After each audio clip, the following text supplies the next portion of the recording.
Hello, Coco.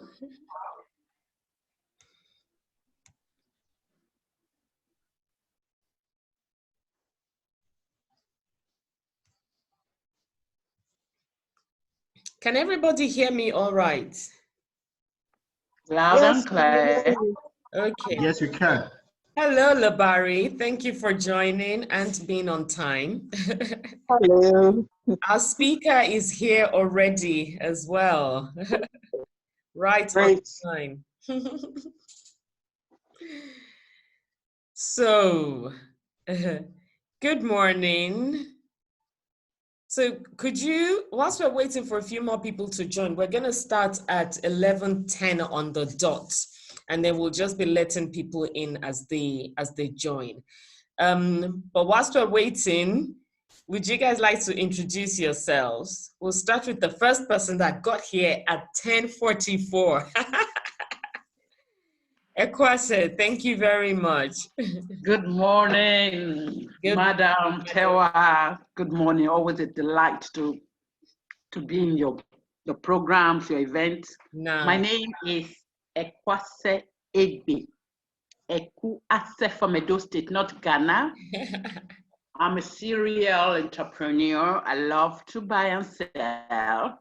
But what is upmost for me now and my team, we sell inspiration. We sell hope. Nice. We do that by selling skills and giving motivational talks.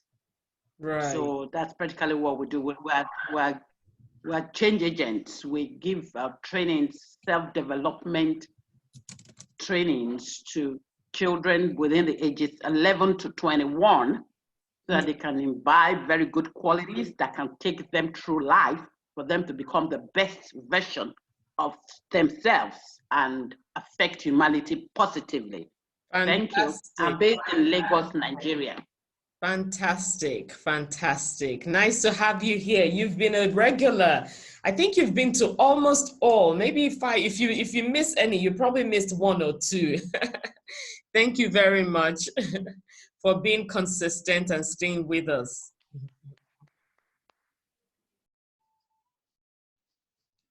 Okay, who's next? Coco, would you like to introduce yourself, please? Don't be shy. Okay, I think the network. Okay, who's next? Labara, would you like to introduce yourself, please? Yeah, sure. My name is Lepari Okong. I am an education consultant, so I work with families to find the best fit education for their wards or children. I am also an emotional intelligence practitioner and an assessor and an EQ life coach. So basically, I work with students and their families and their teachers, using the students as the focal point to find their essence so that they can perform optimally, academically, professionally, or personally.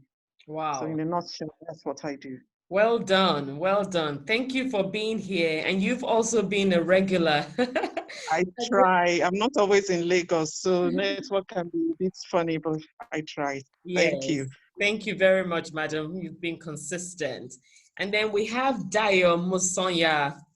Good morning. Would you like to introduce yourself, please, and what you do and where you're located?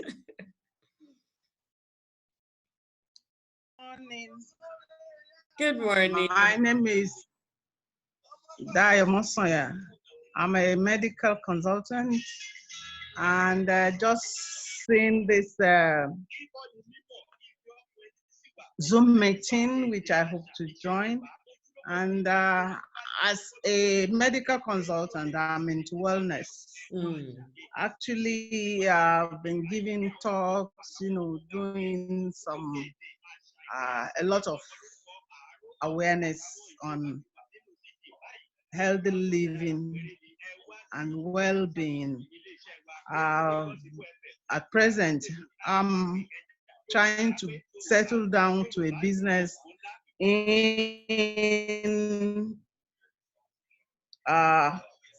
selling products that can promote health. Perfect. I give a lot of lectures, and seminars on how women especially can be themselves, be independent, take care of themselves and their family, and ensure that they are on their own change agents. Yes, definitely. My focus more is on making women take care of their girl child, especially on being awareness about their body, about their getting, well, and living a life to cater for the future. What I mean is that what you do as your teenager can reflect in your days of marriage and in your old age. So catching them young is my mission. Thank you. Wow. Well done. Well done. Fantastic. And I do agree. Catching them young is very, very essential. So at least they know before they're fully developed, and then that mindset is set there. Thank you very much for joining us. You're welcome. So we have about I'm an author too. Oh, you're an author as well. Well done. Well done. Is your book on wellness? Fulfilling Purpose is my name. Oh, wow. My book. Okay. Perfect. Okay, and okay, we have Exquisite Magazine. Exquisite Magazine is in-house. But Precious, you can introduce yourself anyway.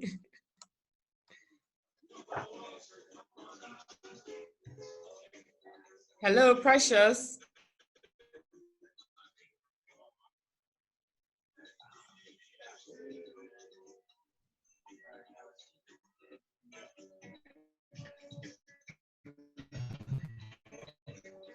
Okay.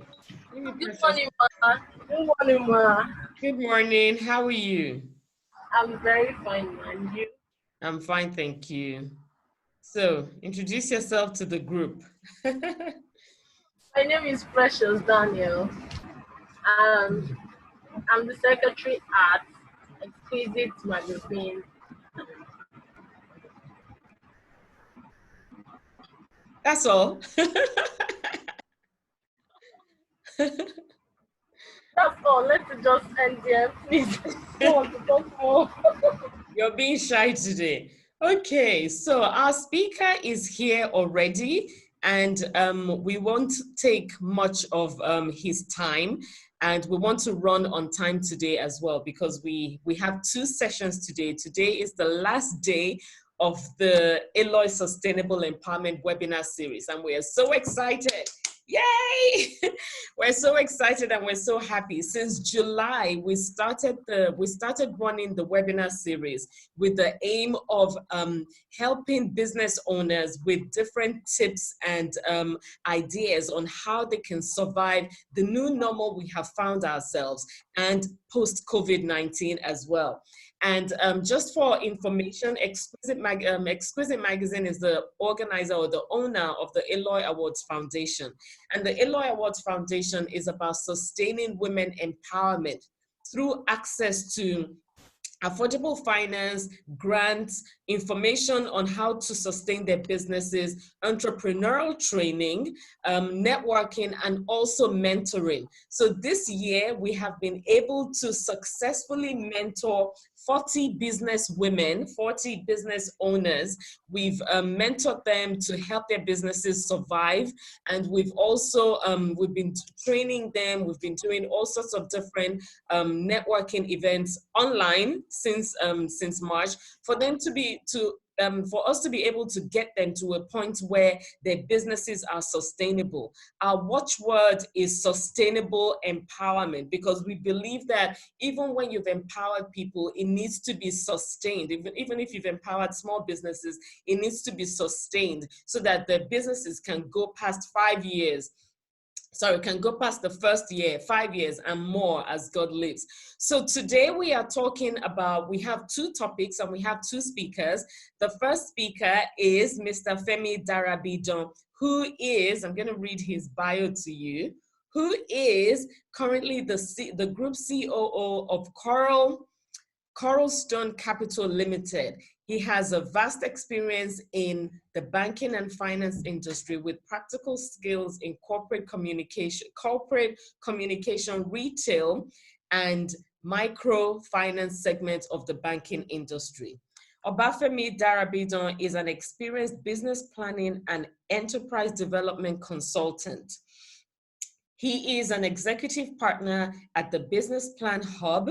He is strongly and unapologetically passionate about giving life to startup ideas and guiding directional growth for SMEs. So you will agree with me that we have the perfect person to talk to us about this great topic, which is cash flow management for small businesses. Welcome, everybody. Let's welcome Femi Darabidon. Thank you for being here.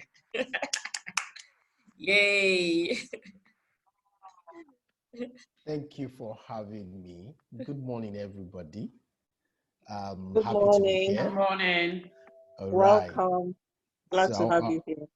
Thank you so much. And I hope you've enjoyed the rest of the web series.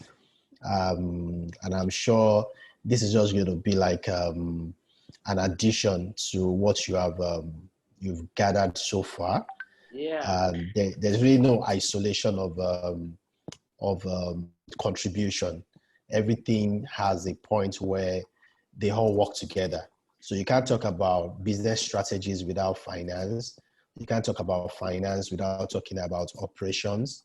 You can't talk about a whole lot of things without leveraging on the other aspects of the business. And that's why a business is a complex entity that has different components or different sides to it. So I'm really happy to be here today to at least throw my own piece of the charcoal into the fireplace so that it can keep the lights burning. So I'm happy to be here. Mrs. Tewa, I'm very grateful. Thanks for the opportunity once again. I'm very glad this happened. So let's get right into it. Can I share my screen? Yes, you can. Let me just enable that. Okay. Yeah. All right. So we'll be looking at cash flow in small businesses. And I'm very, very careful to use the word small businesses because every business is small because we are all still growing. Even the multinationals are still aspiring for growth. Therefore, everybody, so the smallness is a relative term, so to speak. But what's more important is keeping that blood flowing. And when I say that blood, the cash is the lifeblood of every business. So I'll just go to a few thoughts about cash flow. So in every business, sure, when you're starting out a business, we need to, apart from the plans, the product we want to sell, apart from the services we want to render, there's one key point I usually like to ask my clients or people that I come across to discuss, their business concept.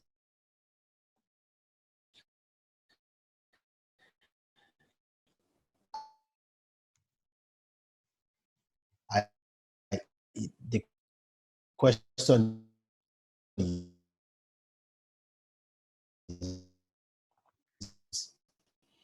where is the funding coming from? Who is funding it? So without funding, just going to. So the cash flow is an integral part of a business plan because the funds have to come from in order for you to deploy into. So normally,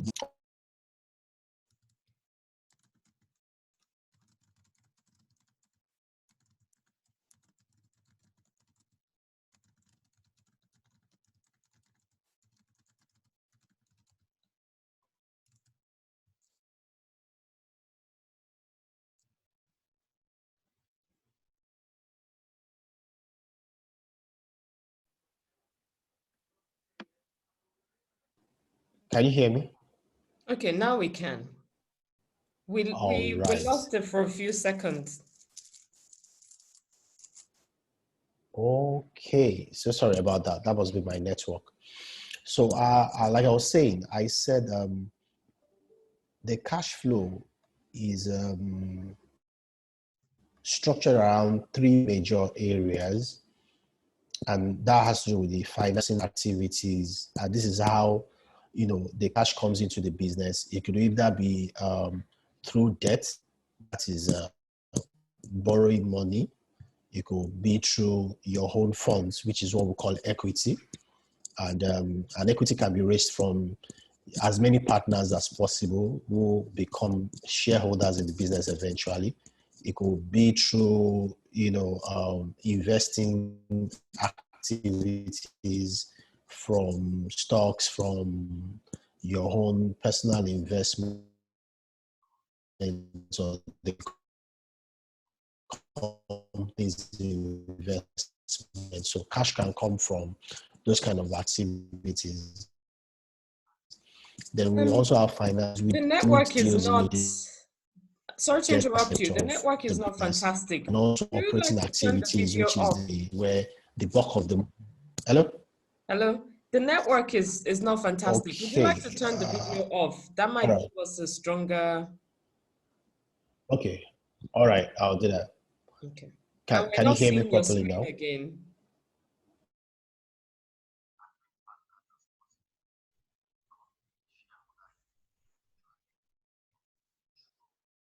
Uh-oh.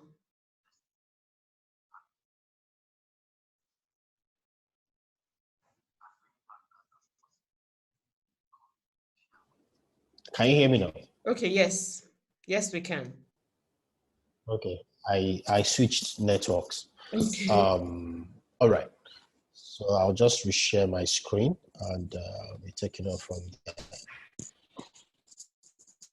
Okay. Yeah, perfect. Can you see my screen? Yes. Okay, cool. All right. So then operating activities, so these are the three major areas around which our business cash flows are structured. Just let me know when when you can't hear me anymore. All right. So there are some basic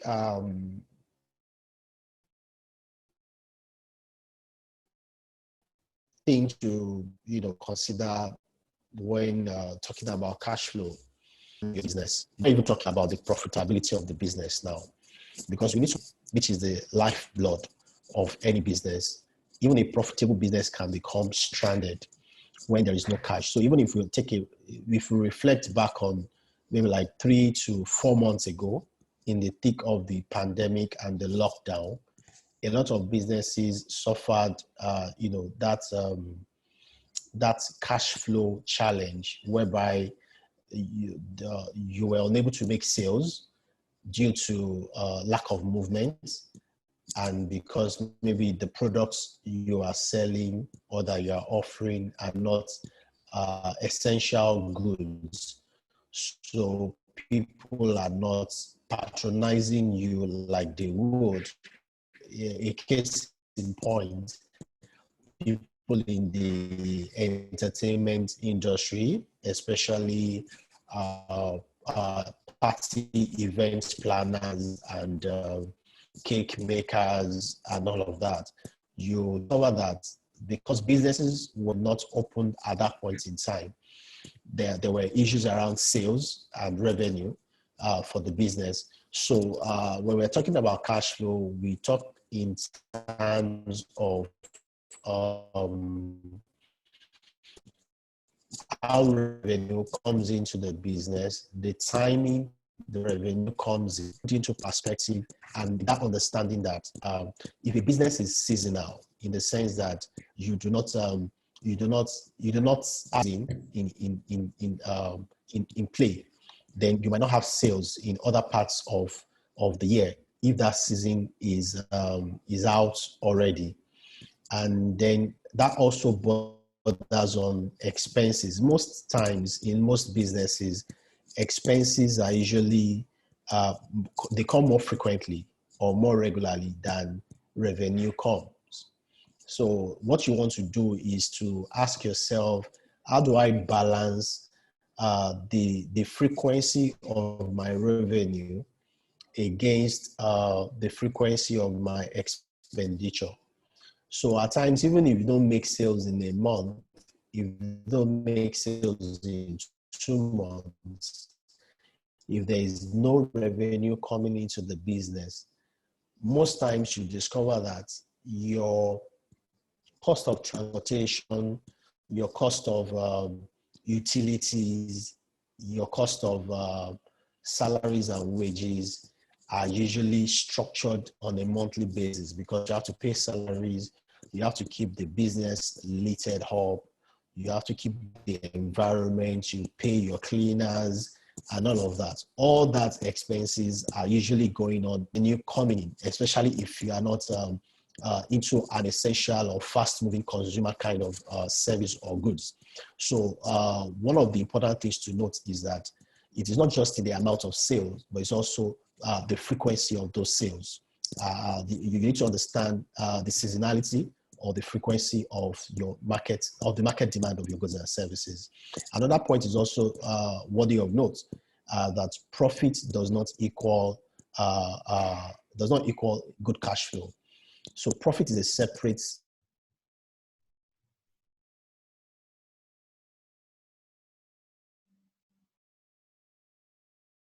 is the difference between your revenue and your expenses. Basically, that's what profit is all about. But in this case, we are talking about how do we even ensure that there is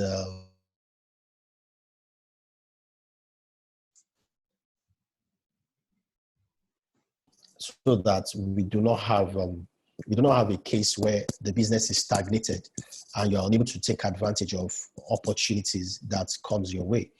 So we also need to ensure that we understand the break-even points of the business, which is very important. So a lot of businesses that I speak with or that I consult for try to just run as fast as they can so that they can get into profit. But what is very important is also to know the time when the amount of sales against the expenses you are making will actually get you to that point that you can say that I've totally recouped all the investments that I've put into this business.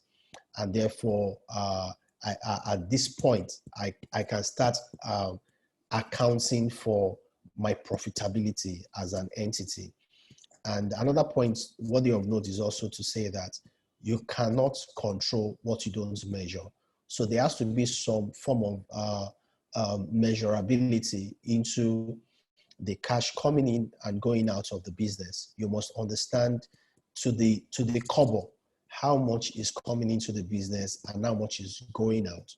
And what most of us do most times is because we do a lot of mental accounting, we don't put into cognizance how much is actually leaving. We tend to assume in our minds that we know how much is going into a particular activity. Therefore, you do not really need an accounting system to actually check how much cash that is flowing through your business and also going out. So these are very important basics when you talk about cash flow that needs to be taken note of. So the profitability of your business is the difference between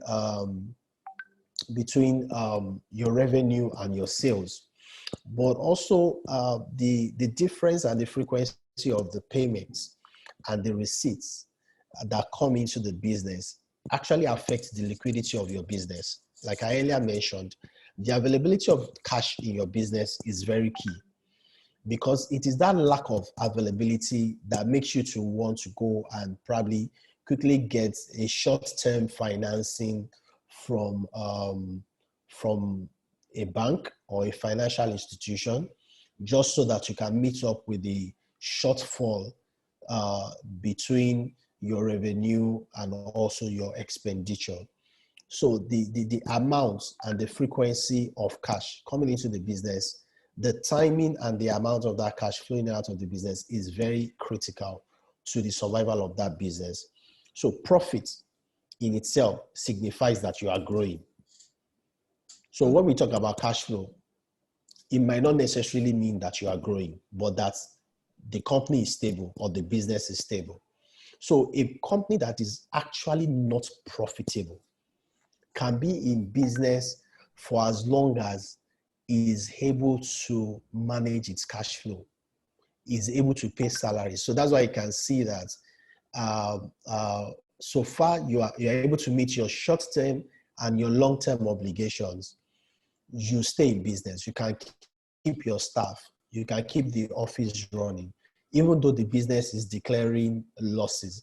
But the fact that you have enough cash to meet your obligations, to meet payments to suppliers, to meet payments to service providers, utility providers, you can actually stay in business for as long as that happens. But however, because growth is very key and very important to every business, we also aspire that whatever the case may be, there should be profitability on the table so that we're not just doing garbage in, garbage out. That, oh, is the amount of money I made, that's what I'm spending.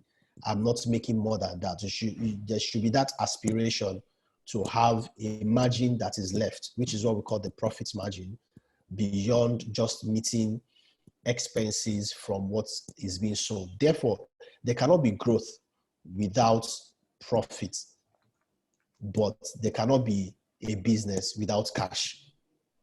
So a profit can be absent, but the fact that there is the presence of cash, the business can stay around while it's working out its strategies for growth. Also, cash is the lifeline or lifeblood of any business. A profitable business can soon pack up operations, but an unprofitable business can stay around in operations for as long as it can retain a good cash flow. So how do we fix cash flow problems in businesses? There are different ways. You can either go and take a short-term financing facility, which we call the overdraft facility, from a financial institution just to buffer the deficits in cash. Another thing you can also consider is also a long-term financing. So maybe in a case where you are supposed to make a huge expenditure on an asset, maybe a motor vehicle, a plant, or a machine that, you know, has probably a long lifespan, economic lifespan. You also want to ask yourself if you want to tie equipment when you can easily leverage on a product, an asset finance product, so that you can retain that cash you would have used to purchase that item.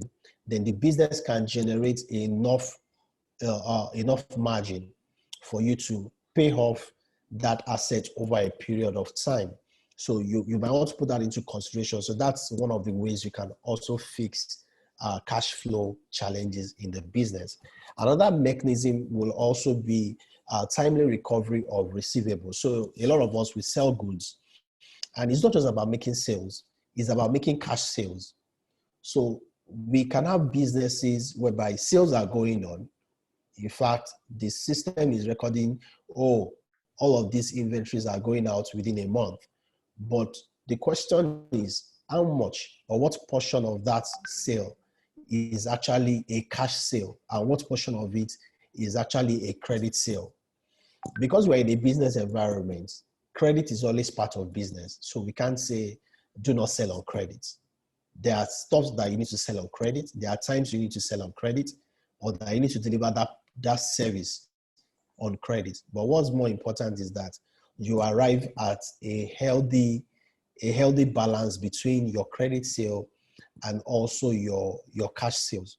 So the timely recovery of your receivables is very key. Don't forget, one of the factors we mentioned earlier about cash flow is not just the amount of sales that you are making, but the frequency of that sale. So in this case now, it will be the frequency of the cash coming back. So what is your cash cycle? So when you sell a good, when does your consumers, when do they pay you?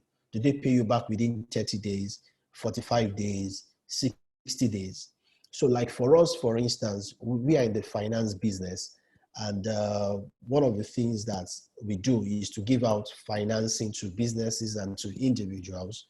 Our cash flow is such that on a monthly basis, we expect repayment, except the repayment structure is a bullet kind of repayment structure that you pay us the principal and the interest at the tail end of the transaction, depending on the kind of business and the kind of consideration we give to your cash flow. So timely recovery of our receivable is very key because our business needs cash to run. Because if we decide to tie down all of our cash, giving out loans to people, and then maybe one of our investors or an investment customer comes in and says, I want to liquidate an investment. Meanwhile, because we did not put in the proper structure to measure the recovery of debts, the recovery of payments or collections, we are unable to meet, the liquidation of a particular client. Then it puts everybody on the edge because you don't want to lose face and you don't want to lose, perception about what you're doing as a business. So the timely recovery of receivables is very key to every business. So I think every business should just, put that at the back of their minds when you are dealing with your consumers. Timely recovery. You can give early discounts for early payments, and also, just look for ways that people can pay you back on time, and probably reduce the percentage that is sold on credit.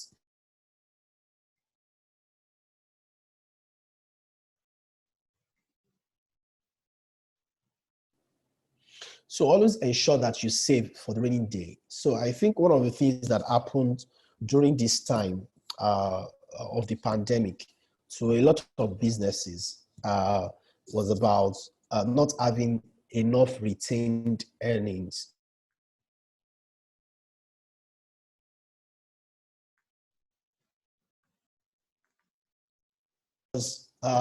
Now there was a lockdown for about 4 months or 5 months. Businesses are just opening up. And for that period, we heard about businesses in the market that actually shut down, or businesses in the market that actually laid off their staff. Some took the measure of reducing staff salaries and all of that. So whatever the case might have been, it is all due to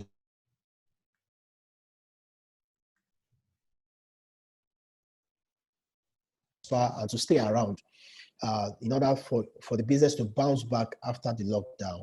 Those measures are to be taken so that the little that has been reserved for the business to thrive upon is not completely eroded. So retaining a percentage of your income is very key for sustainability and for liquidity and for growth in your business. So one of the things that we do in our own business, and I don't know if my MD is on this call because he's supposed to be here. So one of the things that we have employed and that he has taught us over time is also that you can't throw money at everything, and you must always look for creative ways to do business without expending all the profits you have made from previous transactions.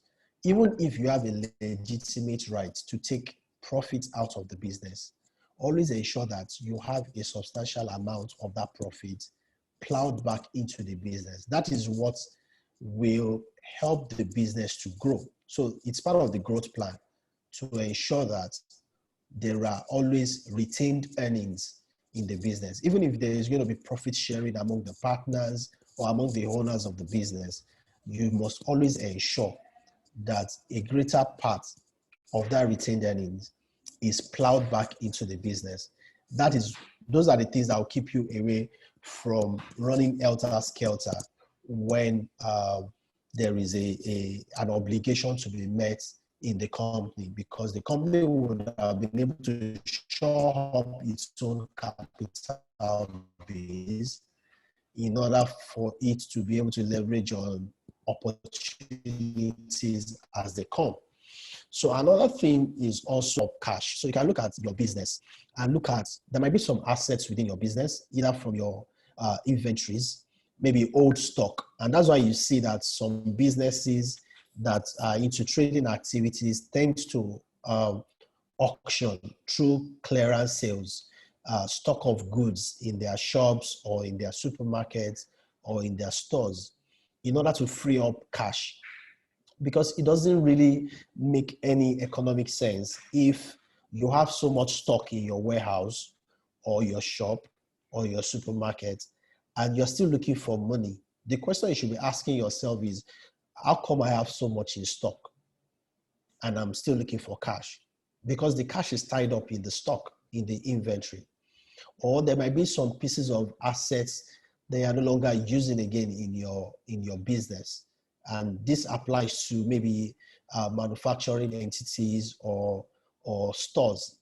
Maybe you have chillers, you have freezers, you have equipment. There can even be outdated equipment that can be freed up, that if they are auctioned or sold, you can actually use that to free up some cash in the business. And that can help with the cash flow problems that the business is probably experiencing in the short term. Then also, because we are in business and we buy, we also sell. So we make purchases from clients, we supply off-takers. You should be able to strike a balance between your payables and also your receivables.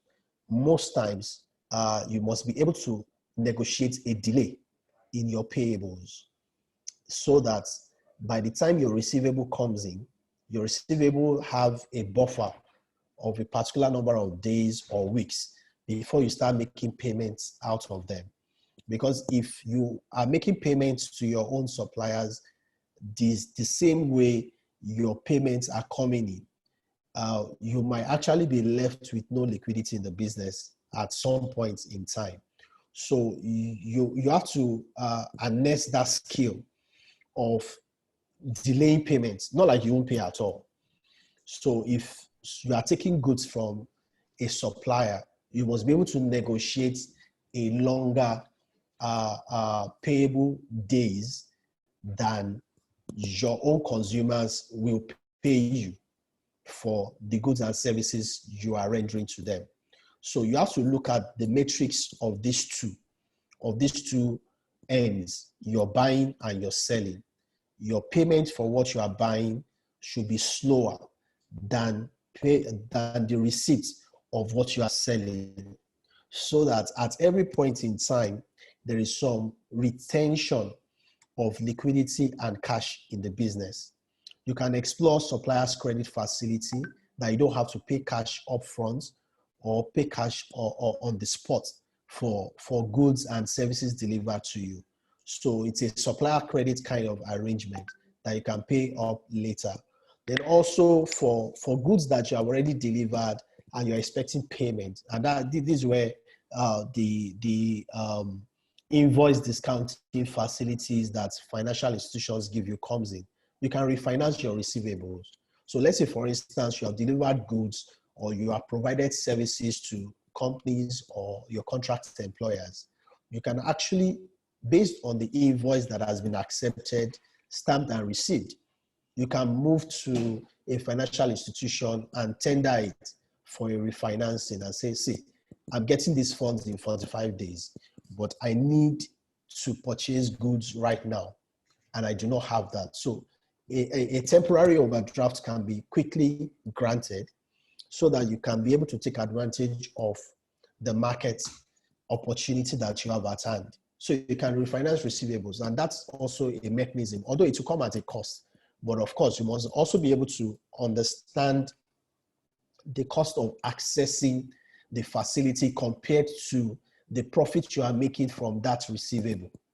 It shouldn't erode your profit. So if you have done a job, or you have made sales, or you have made supplies that guarantees you maybe 20% returns on what you have provided, and then you go to a financial institution, and the financial institution is giving you maybe a credit facility at maybe over 15%. That means at the end of the day, you are only left with about 5% profit margin on that transaction. I don't think that is a good way to do business. So you must be able to shop around and create a threshold beyond which you will not exceed in terms of cost of accessing financing. So refinancing your receivable is also a way of ensuring that there is cash flow within your business at every point in time. Then also you can finance your purchases also to stay liquid. And this is where also the local purchase financing facility comes in. So you are meant to supply goods, or you are meant to provide services. You know, the other one I spoke about refinancing receivables is that you have done the job, you've performed the contract, or you have delivered, the goods and services. But in this case now, you have not even started. But in order for you to do it, you will have to put together a pool of funds to buy the goods, process it, or to mobilize resources for the service that you want to provide. So that can also be financed if you do not want to, expend the cash flow or the liquidity within your business. You can leverage on local purchase facilities in financial institutions to help you. So let's say, for instance, you are a contractor and you are meant to supply maybe 100 units of air conditioners to maybe a new building like an hotel or an office complex, or even you are meant to supply maybe 100 bed sheets to a hotel that is just starting up, and maybe it's running into some 20 million naira, and you need to purchase those assets and deliver. And you know that within 30 days, 45 days, the money will be paid back to you. Then you can quickly leverage on a local purchase order finance facility to purchase those items and deliver them, so that the bank or the financial institution can also, give you a cost of doing that for the period within which you'll be compensated, or you'll be paid for the job. So these are the few ways that you can actually take care of cash flow challenges within the business. So in terms of best practice of managing a healthy cash flow, number one, have a system in place to manage your cash flow. You can get a software, because it can be very tedious following the money, following cash. So you can get a software, and the software will not just work itself, or the software will not just, capture the cash and on how it's going in and out of your business. There has to be something like an accounting system. An accountant has to sit on top of it. So for small businesses that are just starting up, you may not be able to afford an accountant, but the system of accounting for your inward and outward transfers and cash has to be put in place. There has to be a recording system. So you can even engage maybe like a freelance accountant that probably just comes around maybe once a week, or once in 2 weeks, that's every fortnight, or twice in a month, so that this can be properly captured, so that you can know and understand how cash moves in and out of your business. But I will advise that you should leverage on systems like QuickBooks, in order to record your accounting entries, so that even if you engage an accountant at the end of the day, they already have a basis on which they can account for your expenses and your revenue, and also help you to determine the profit margin in your business and account for your cash flow. So, and also you can also, take cost-cutting measures to control your cash outflows in your business. So you have to look at the things you are spending money on. It's not every item that you spend money on in your business that actually has a significant effect or a valuable effect on your bottom line. And I mean your profitability. You must be able to look at what you are spending money on in your business vis-a-vis the value that item or that item is adding to your baseline.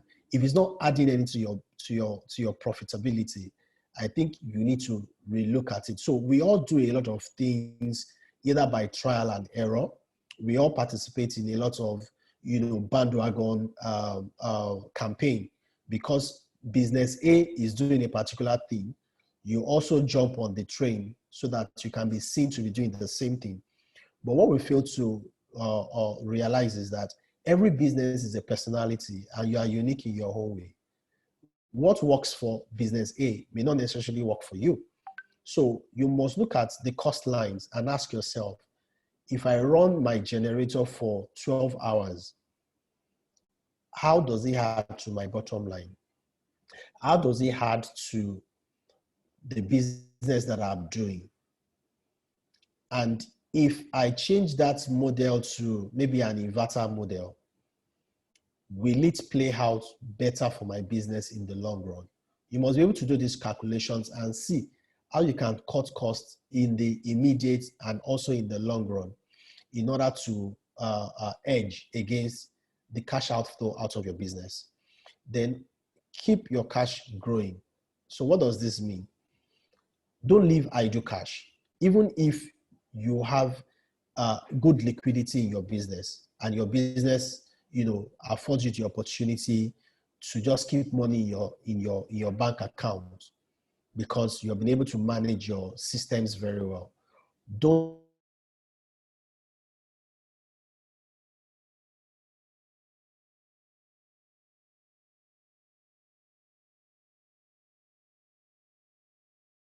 funds in a call account that you have certain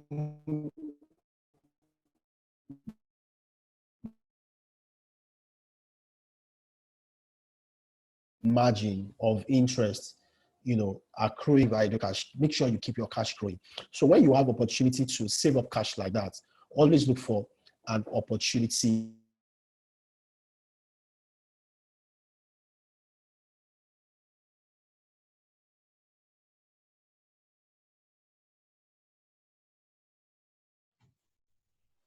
Uh-oh. I think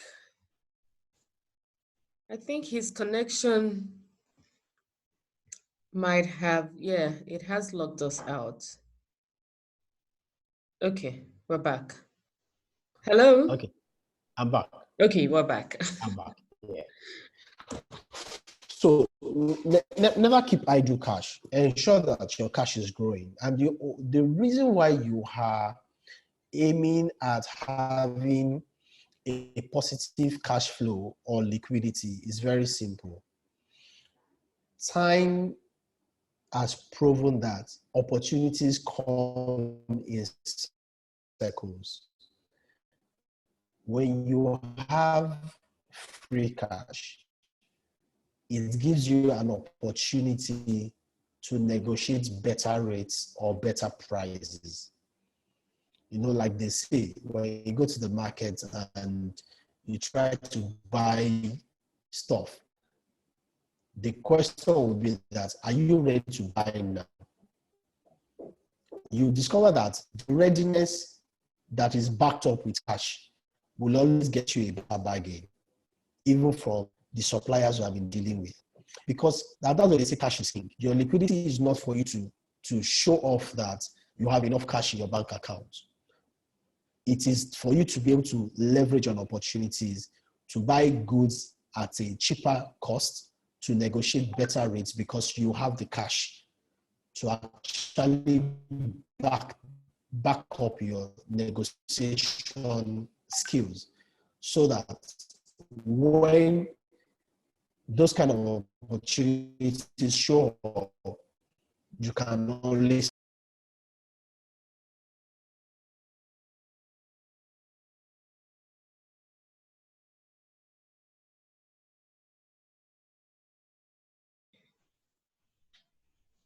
Right. Okay. Let's hope that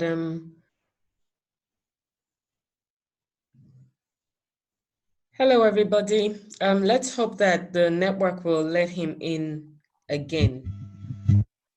Okay. Okay. Is it raining in Lagos? No, it's It's not not. really where I It may am. be raining in a different part. I see. It's bright and sunny where I am. It's bright and sunny where I am too. Righty. I think so far it's been so good. I've been learning and jotting something down. Perfect. What Perfect. what kept ringing in my head, like for me, not much of expenditure, not much other than to pay me and my co-facilitators. Okay. But the truth is, as needs come, the money is spent, and I don't have any savings. Right. It got me Please, thinking. He's please back. save your he's back. Please save your questions to the end. You can either type in the chat section or you can raise your hand and then you can speak to ask the questions. Welcome back. Thank you, Mom. I'm so sorry. I think the network is really hacked it up today. Yes. All right. So let me quickly round up. I'm almost done with my slides. Okay. I was on, yeah. Then do not focus. This is very difficult to do, but you still have to focus on the profits. But however, focus more on the cash flow. The cash flow is very important because a lot of businesses folding up are actually profitable businesses that just lack the cash to stay, to weather the storm, or to advance, their vision or their goals. So focus on the cash flow. Maintain a healthy cash flow at every point in time, and then you will stay in business longer than if you are chasing the profit alone. So at times, you might like my brothers from the East. I tell people that is they run a kind of business model that I envy a lot, and because they basically they do a lot of turnover kind of model, whereby with minimal profits they just want to turn it over. So instead of you keeping the same goods and you are keeping the same inventory for 3 months, they want to turn over that inventory, get the money out, go back to the market, get more goods, trade it out, even at maybe 2%, 5%, they are good. So far, that 5% can come back to them 4 times in a month. Instead of keeping it the same 5%, they're trying to make the same 5% within or over a period of 2 or 3 months. They would have turned it over within that same 3 months, like 4 times or 5 times, which means the same 5%, they can generate over 30% from it within the same period.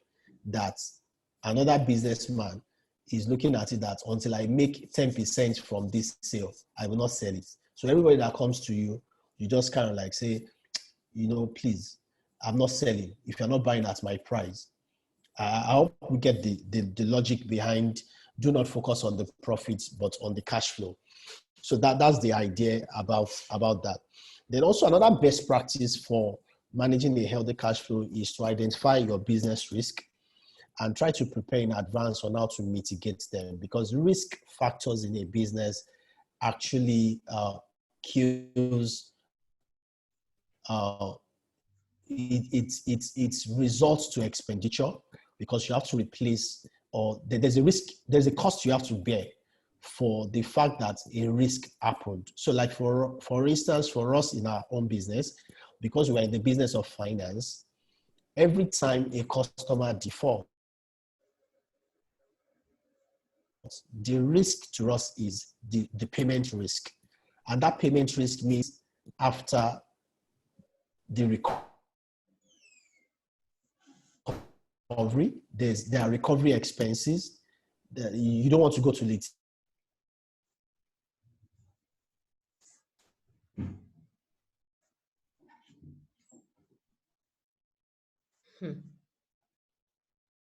Am I back? Yes, you're back. What's going on? We need fiber optics here. Okay. I know, right? Yeah, but we can't see your screen again. Yeah, I will share it now.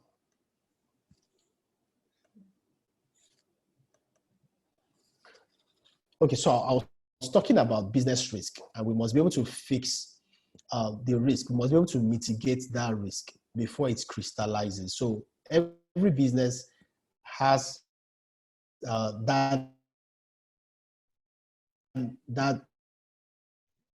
level of risk in them in different ways. So we have key man risk, we have repayment risk, we have diversion risk.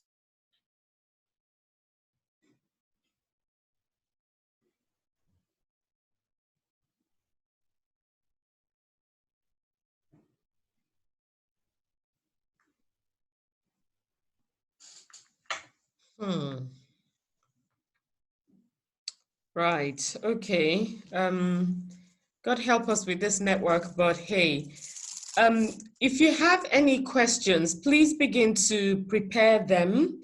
Hopefully he'll be able to come back in again. Please begin to prepare them so that we can quickly move on. Okay, he's back. All right, I'm here. All right, so I've changed my network, so let's believe this one will be good. Okay, so identify the risk associated with your business and try to look for the solutions way ahead of time before they crystallize. So you have risk around payments. What measures are you putting in place to ensure that your payments are captured? What follow-up system do you have to ensure that you're due, so that you do not be incurring the cost and you are paying it out as interest to some financial institutions that probably have helped you to refinance statements always for your business? So what we discovered is that a lot of small businesses, startups, tend to have, one single account for multiple things that they do.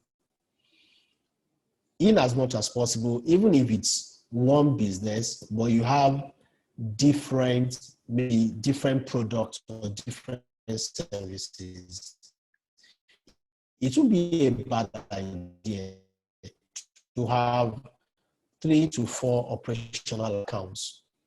So in the bank, you can ask them to create sub-accounts, admin accounts. So you can have 3 or 4, this one is for this particular goods or service. This one is for good B and services. Or this one is for my operational activities alone, my administrative expenses, so that those things can be properly monitored and can be properly captured in trying to manage your cash flow and your trading activities. So also monitor your inventories efficiently. And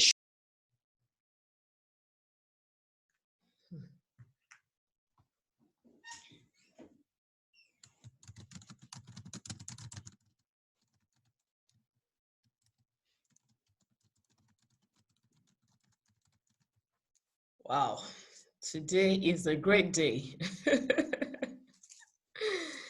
Yes, indeed. Very fruitful day. Yes, today is a great day. Hopefully he'll be here. He'll be back again so we can round up this session. And I think our speaker for the next one is already online. I think I saw him. Yeah, so we'll just bear with the network. for a few more minutes. But please have your questions ready. You can type them, and so that we would deal with them as soon as he rounds off.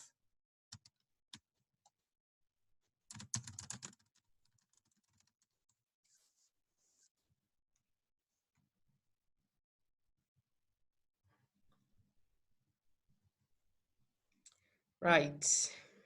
Okay. He's come back in again.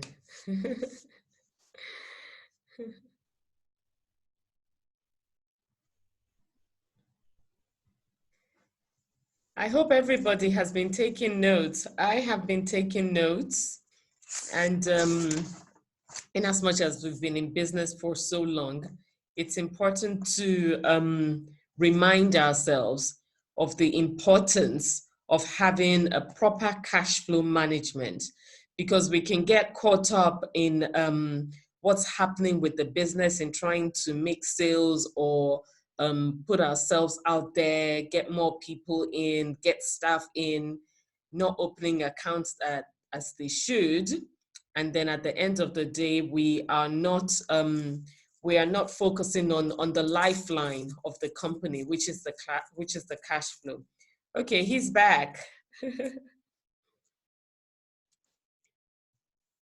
Hello. We can't hear you. Okay. Okay, you're back.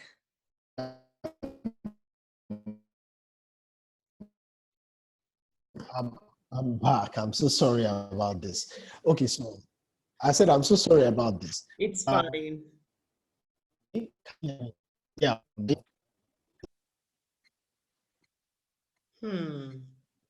We can't hear you. Can you hear me? Okay, now we can. Okay. So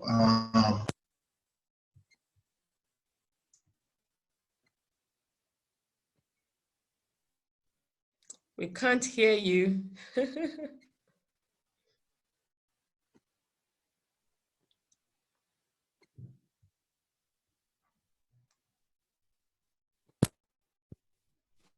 Hello. I can hear you. Okay, we can't hear our speaker. Okay, so Dio has asked, thank you for the informative lecture. My problem is on bookkeeping and cash flow management. How can I do with keeping my sales purchases?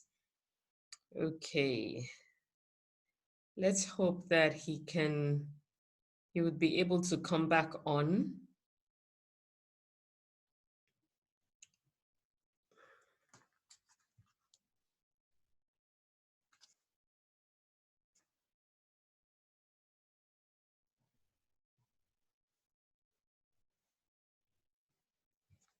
Right. Okay. So if you have questions, please continue to put it in the chat room. If we don't answer your question today, we would have to send you an email answering the question. So if you want to send your email address in a private chat to either myself or Exquisite Magazine, so that if your question is not answered on cash flow today, we will at least email you your answer. Or actually, I would put the ELOY email address, so that if you have any questions on cash flow, you can send it to us, and we'll send it to Femi at Darabidon to answer. So we'll just give him a couple of minutes to see if he can get back on. Otherwise, we would start with the second session. How is it going so far for everyone? So far, so good for me, Ekwase. Thank you very much. Exciting, Ekwase. I found it very interesting, very enlightening. You know, things as a service provider that I took for granted. Yeah, so lots of things to go back to and check that the processes are right and working for my own business. Right, perfect. That's what I like to hear. That's what I like to hear. Please, if you have any questions, please email them to us, or you can. We'll ask for his email address as well. I see that he's joined back again. So because of time, we might need to leave the Q&A session and go to the next topic. There's been so much back and forth and pressure on these agencies, including the FDA, including the CDC, that today, even as we listen to these hearings, I'm really curious to see how the FDA sort of answers that question. What does it mean for the timeline? Because this obviously is at odds with what we've been hearing from the president. Okay, I see you're back. I hope that they stick to their guns on this because it's actually. Yes, I'm back. Can you hear me? Yes, Am I we audible? can. Yes, we can. Okay. I was just telling everyone that we might not be able to take Q&A session because of time. So we would take your email address once your presentation is done, and then we can reach out to, yeah. So please go ahead. Thank you. Oh, okay. I'm sure this is a Okay, bit. so I was just talking about, okay, I had to step out of the office. So try and monitor your inventory more efficiently and ensure that you don't have too much stored up in the warehouse or in your store, such that you have your cash locked down. So there has to be an efficient way that you want to manage your inventory and ensure that you turn over your sales as quickly as possible. Then the last one will be always keep what we call buffer money. You can't always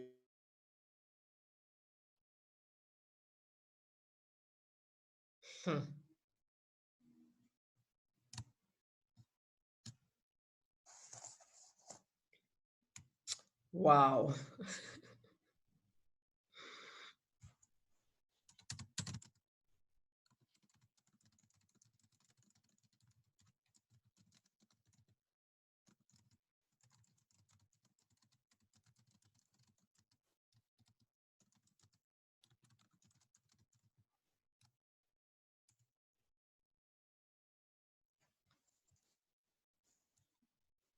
Right. Okay.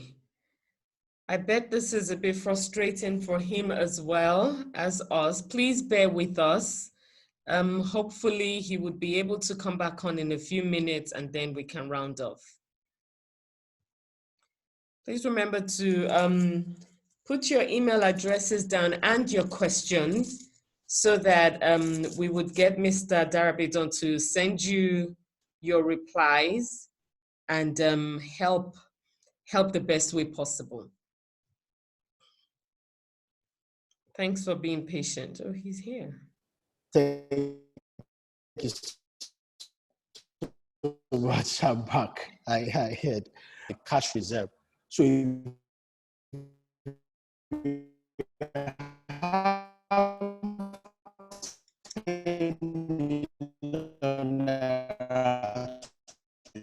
we can't hear you at all. You can reserve and say 8 million naira is what.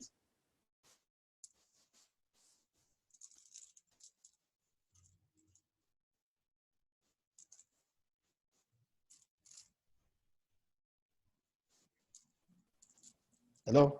Yes, yes, you're back. Okay.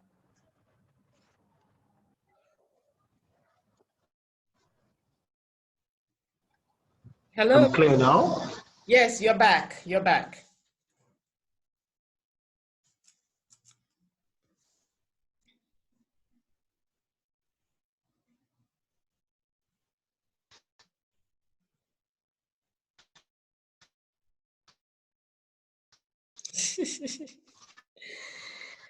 Network, please let us be great today. Amen. Okay, I see questions popping up on the chat room. So we're gonna, Precious is gonna write down the questions and the email addresses, and we will definitely send you a reply.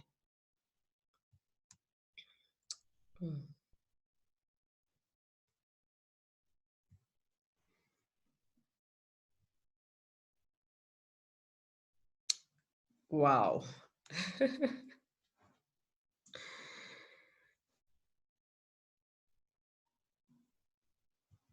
Okay. Is he online? No, he's not.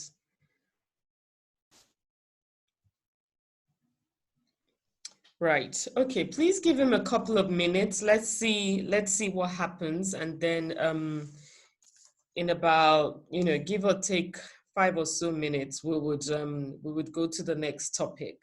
But this cash flow management is a very, very important topic to be discussed for small businesses.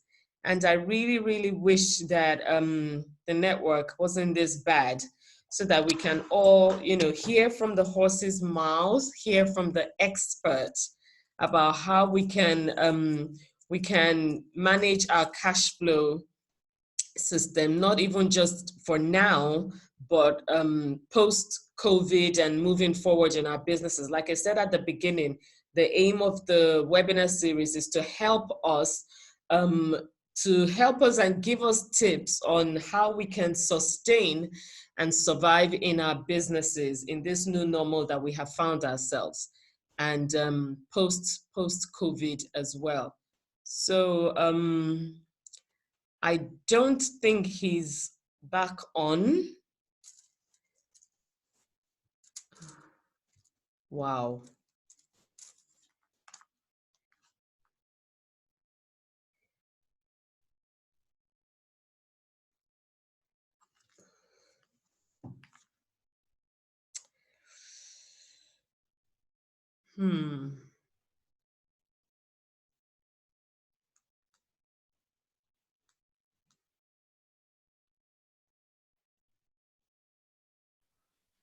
We understand these things do happen sometimes.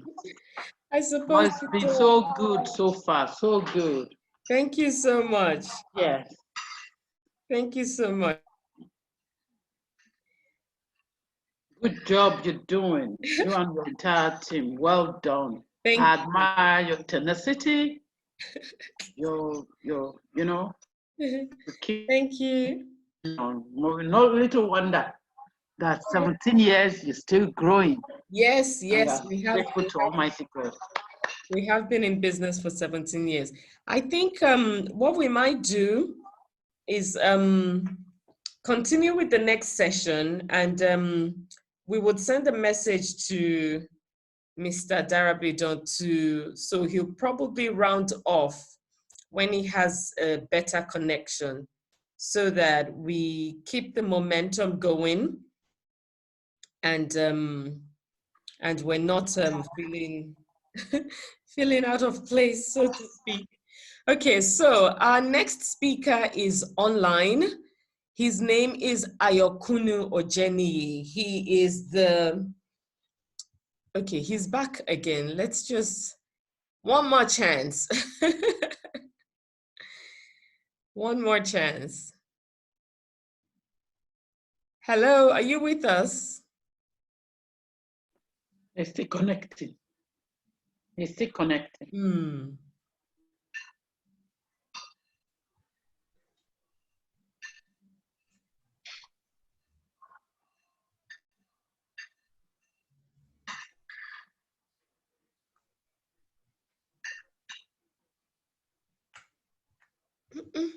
Wow. I wonder what network that is. We should start calling networks out in Nigeria.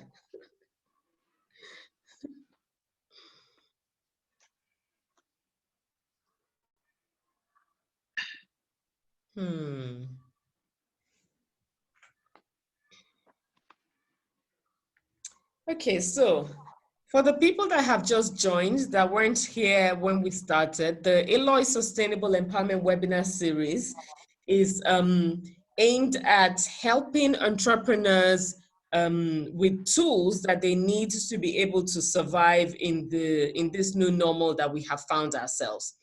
So if we're not able to connect to Mr. Darabidon, we would continue and then maybe take him at the end.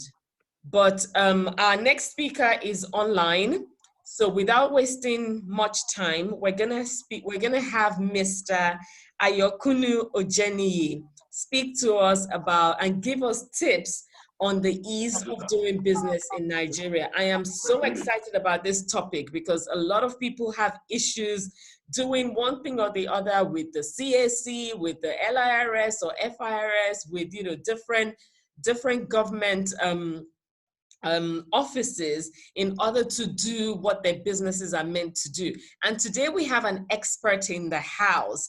His name is Ayokunu Ojeniyi, and he is the project manager at the Enabling Business Environment Secretariat. Prior to his current engagement, he was responsible for the technical governance of multi-million-dollar data warehouse project at the Global Fortune 500 organization. Mr. Ayokunu is passionate about the Nigerian and how the Nigerian government can help improve the chances of success in life for his or her fellow citizens. So we have an expert in our midst today, ladies and gentlemen. Please, any question you have about doing business in Nigeria, throw it at him. He is ready and he is able. Mr. Ojeniyi, welcome to the ELOY Sustainable Empowerment webinar series. Thank you very much, Tara. It's so good to be with you here today. And I honestly pray that my network will be. I pray so too. Okay, so it's good to be with you today. I will take a lot of time to listen because I imagine there will be a lot of questions that people would want to ask. I just hope that you can hear me. We can hear you, sir. Okay, great. All right, so I'll just continue. So I will take a lot of time to listen to take your questions and obviously be able to answer them. So I'll just give a quick opening remark, as it were, and we can now entertain questions because I imagine that there will be a lot of questions given the particular climate business climate that we are in now. So the Ease of Doing Business project of the administration took off in July of 2016 with the establishment of the Presidential Enabling Business Environment Council, PEBEC. PEBEC was created. Okay, maybe I might just quickly share a presentation with you so that, just a moment, please. Might be better that way. Okay.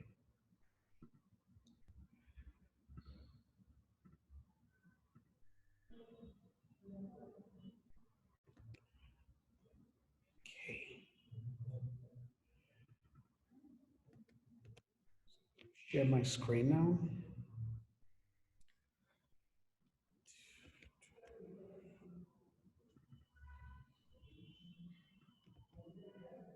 Yes, you can share your screen. Okay, great. I'll do that now.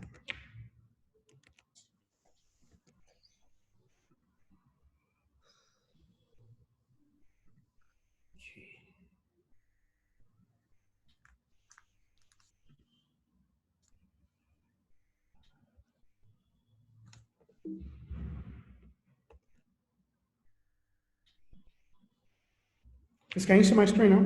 Yes, we can. Great. So I'll just quickly give an overview of the business climate reform agenda. So prior to the journey of Nigeria's journey on the Ease of Doing Business ranking, which is a global assessment of our position, our country's rank in terms of the ease of doing business reforms. The journey was that in 2016, Nigeria recorded the best ranking in the last 15 years. We were ranked 106. And between 2016 and 2015, we moved from being 106th in the world to 170 equivalently. So with an equivalent of a loss of 8 points every year between 2006 and 2015. And so when this administration took off in July 2016, July 2016, the PEBEC was established because the government recognized that the business climate was hostile and Nigeria needed to do something because at that point we were around 170 out of 190 countries in the world. So it was really a bad position. The PEBEC was established in 2016. His Excellency the President asked the Vice President to chair the council, and there were two main mandates. One is to remove critical bottlenecks to doing business, bureaucratic bottlenecks, which we know is a great problem for businesses, and to progressively make Nigeria an easier place to do business. So the council meets every month and is chaired by the vice president. 13 cabinet ministers sit on the council. The secretary to the government of federation, head of civil service, the central bank governor, representative of the National Assembly, judiciary, and as well representative of the state government and the private sector. My colleagues and I work at the Secretariat of the Council, where we assist ministries, departments, and agencies of government on a daily basis to implement the mandates of the Council. And so once every month, we bring escalations, if there are any, to the Council, and we seek the Council's support in driving some of the reforms that appeared very thorny. And so a lot of times people ask ease of doing business, and we say there are two main divides. One is the soft infrastructure, and the other part is the hard infrastructure. We are focused on the soft infrastructure part, making sure that there's reduction in cost and time for your applications. If you engage an agency of government and you want to get a license done, we expect that license should be given in the shortest possible time and at reasonable cost. We also work on improvement in transparency and efficiency, and our reforms focus on people, processes, and infrastructure. So you might not see us working on the hard infrastructure, the road, the rail, but the soft parts, the intangible aspects of the business climate reforms. That is where we play in the ease of doing business. And we've employed a number of tools. There's a 60-day accelerator that we work on, which is a 60-day accelerator, a window for us to implement reforms that we consider very relevant to the business climate. And of course, the executive order one, which I will speak about probably when questions come in. And the PEBEC Awards, recognizing private sector organizations, public sector organizations, civil servants that contributed in the delivery of reforms. And we identify the reforms that we embark upon through engagements like this. As we speak to you, you give us feedback, you tell us where the shoe pinches, and we aggregate all of these ideas and sit with the ministries, the relevant ministries, departments, and agencies, and we categorize it in short term, what can be achieved in the short term, what can be achieved in the medium term, and the long term. Once we do that categorization, we sit with the MDAs and look at what can be realistically delivered within the short term or the medium term, as it were. And once the reforms are delivered, the MDAs go on and deliver the reforms. And once the reforms are delivered, we come back to the private sector, we come back to you to test the reforms, to be sure that those reforms are actually what the promise of the reform is actually what has been experienced in your daily lives. And we also communicate with you, because if we do the reforms and we do not communicate with you, it's as best as not doing anything. And we hopefully get the validation of the private sector in the fifth iteration, in the fifth step. Sometimes this process leads to iteration. We do 1, 2, 3, and we go back to 1 to refine it.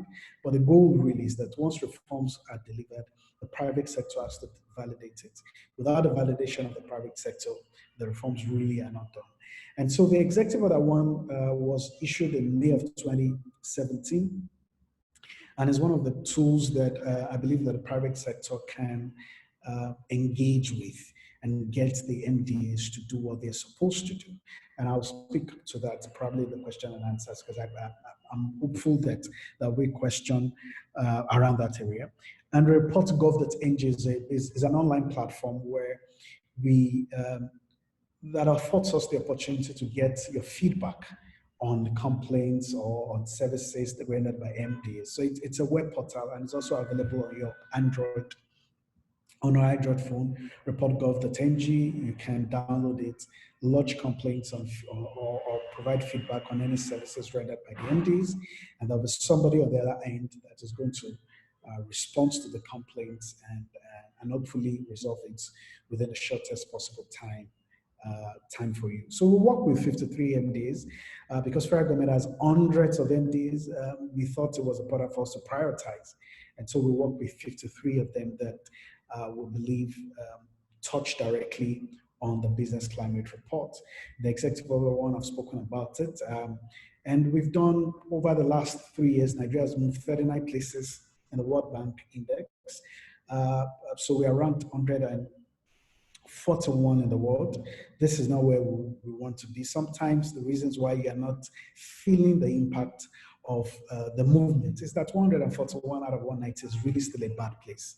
And we hope that as governments intensify the reforms, Nigeria can move to the sub 100 position where we really should be.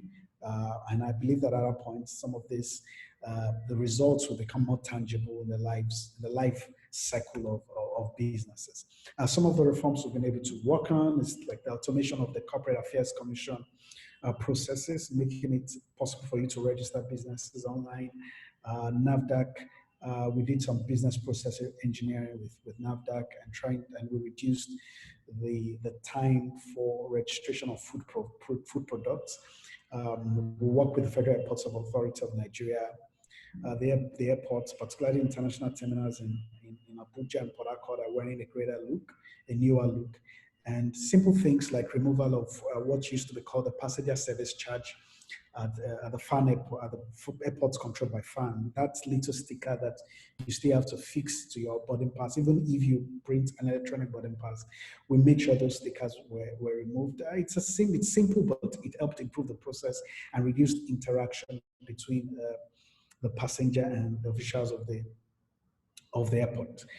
We also passed 3 signature bills, including the Company and Allied Matters Act of 2020, which has introduced some great reforms. And I'll just quickly speak on the relevant aspects of the CAMA. CAMA was passed in August was signed into law by Mr. President on August 7, 2020, and is Nigeria's most significant business legislation in 3 decades. And it introduces new provisions that promote ease of doing business and reduce regulatory hurdles.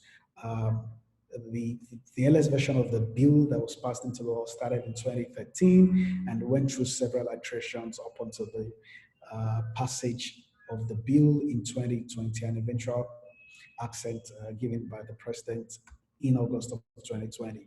And I'll just speak to two main parts of the CAMA that I think speaks to SMEs. One is that it's not possible for you to have a single member company. If you were registering your business prior to this time, you'll be required to at least find one more person to be a director in the business. So you couldn't have a single member company. Now with the new CAMA, it is now possible for you to have a single member company. So you can have an idea. You don't need to start looking for somebody to join you to register. And I believe that that's going to make it easier in some sense to do business. There are also provisions for electronic filing. Now you can file your your shares online. You can file your documents online. You can even hold virtual annual general meetings, virtual electronic e-meetings. And this is very, very very instructive given the mood and the mood of the times where social distancing has become a norm of the day. So you can have electronic meetings that the law now recognizes that you can file your documents electronically. Few times people have asked us why you still need to physically submit hard copies of the forms you've uploaded on the CSA website. The reason you had to submit those hard copies is because the law at that time did not recognize electronic filing. So given the limitation of the law at that time, we introduced the online registration, but we still had to make sure you submitted the hard copies because the law at that time did not recognize electronic submissions. But now that has been made possible. The cost of registering businesses to also has reduced, because now, as opposed to having authorized share capital, now you can only pay for minimum share capital. There are a number of features, but I will stop at this point, and because I believe that ease of doing business is a thorny issue, and I expect to get a barrage of questions. So I'll stop at this point, and we'll be glad to attend to your questions. Thank you. Thank you very much for that. I'm sure we all have different questions concerning registering our businesses, or if we've registered, if it's NAFDAC or, you know, whatever agency. I'm sure we're having to deal with some issues that, you know, you could get answers to today. But first of all, so if you have any questions, please raise your hand or type in the chat section. But first of all, I want to say well done with the airport stickers, because those ones I used to wonder really and truly what were they for? And you know, it took a while, and you know, it also delays processes. But you know, well done for eliminating that. And also in terms of registering businesses with the CAC, I know people who have registered online and they've gotten their responses quicker than it would have been in the past. But whilst we're waiting for people to ask the questions, I want to ask, does registering your company on the CAC, does that now remove the middleman? So, so technically, you don't need, technically and legally speaking, you don't need a lawyer to register your business, right? That changed with the introduction of the company registration portal. However, there's some nuances that a vast number of people may not be able to. So for example, you need to submit some documents, your articles of incorporation. If you don't know how to draft that, you may need to engage a lawyer. But frankly speaking, if you have your article, because there are always templates that you can adapt, and that's not to say that lawyers are not needed, but if it's something you can work on, you can basically just submit. Part of the limitations of the previous law was that every document needed to, so there's the statement of compliance, a declaration of a compliance that needed to be done by a lawyer or a notary public. That was what the former law said. That's come in 1990. The way around it that we did was to get lawyers and the CAC to act as your notary public. So with a 500 Naira fee that you pay as part of your registration process, the lawyers in CAC notarize the documents for you. But with CAMA 2020, you do not need a declaration of compliance anymore. The law now replaced the declaration of compliance with statements of compliance. So as a director, a letter saying that all that you have submitted is actually true and that you will be liable is sufficient. So that now makes it even more unnecessary, permit that English, for you not to have to require the service of a lawyer. But for but there are some sophisticated procedures that may require you get an expert advice. By all means, do. But if it's just for a normal boutique company, you can actually register if you have your documents with you. Just upload it and you'll be done. Right. Okay. Thank you. Thank you very much for that. Does anyone have any questions or talk about your experiences? You know, anything? We have our man here. Let's utilize this hour. So Vivian, I can say a question. Vivian Vazen, I think, sent a question privately to me. She says, how does one who intend going into food processing go about registering his or her process? Because I don't work with a NAFDAC, I wouldn't be able to tell you all the full details. But I can assure you that if you go to nafdac.gov.ng, nafdac.gov.ng, you will get the procedures that you require, the steps you require. So part of the things exactly what I want to and mandated is that MDAs, ministries, departments, and agencies have to have a detailed schedule of steps or procedures that are required. The thinking is that without a detailed and official documentation of the steps, it will be difficult for citizens to engage the process. So most MDAs now that have to do with ease of doing business on their website, you can visit their website and you'll see listed the procedures that you need to undertake to register, to get a license or to register, in this case, to register a food product. So please go to nafdac.gov.ng.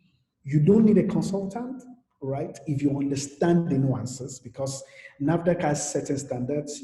So for example, if you have to have a bakery, your bowl, your water system has to be treated. It must not be close to an incinerator, for example, right? So if you have the knowledge of all those things, and I think that you will have it on the website as well, you'll be guided. So the procedures are listed, and I believe if you go to the website, nafdac.gov.ng, you would find it. Where my colleagues and I sit is that where there's a departure from those published steps, then you can engage us. And our role is to make sure that agency aligns with what is posted on the website.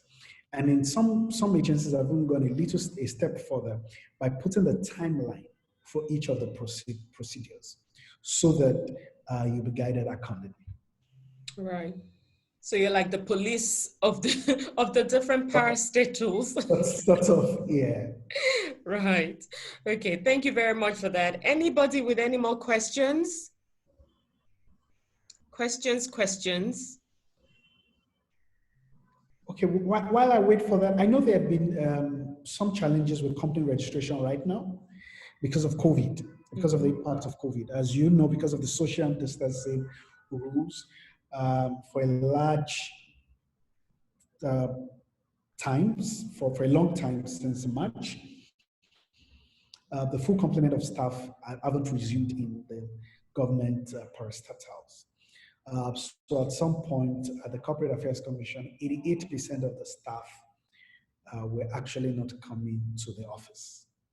And so that threw spanner into the works, because while the customer-facing aspect of the registration process has been fully automated, the back-end process still required some officers to come to the office because of the known challenges where, there are no laptops. Some of the staff don't have laptops. Some who have laptops don't have internet in their homes, so they still needed to come to the office, and that created some backlog.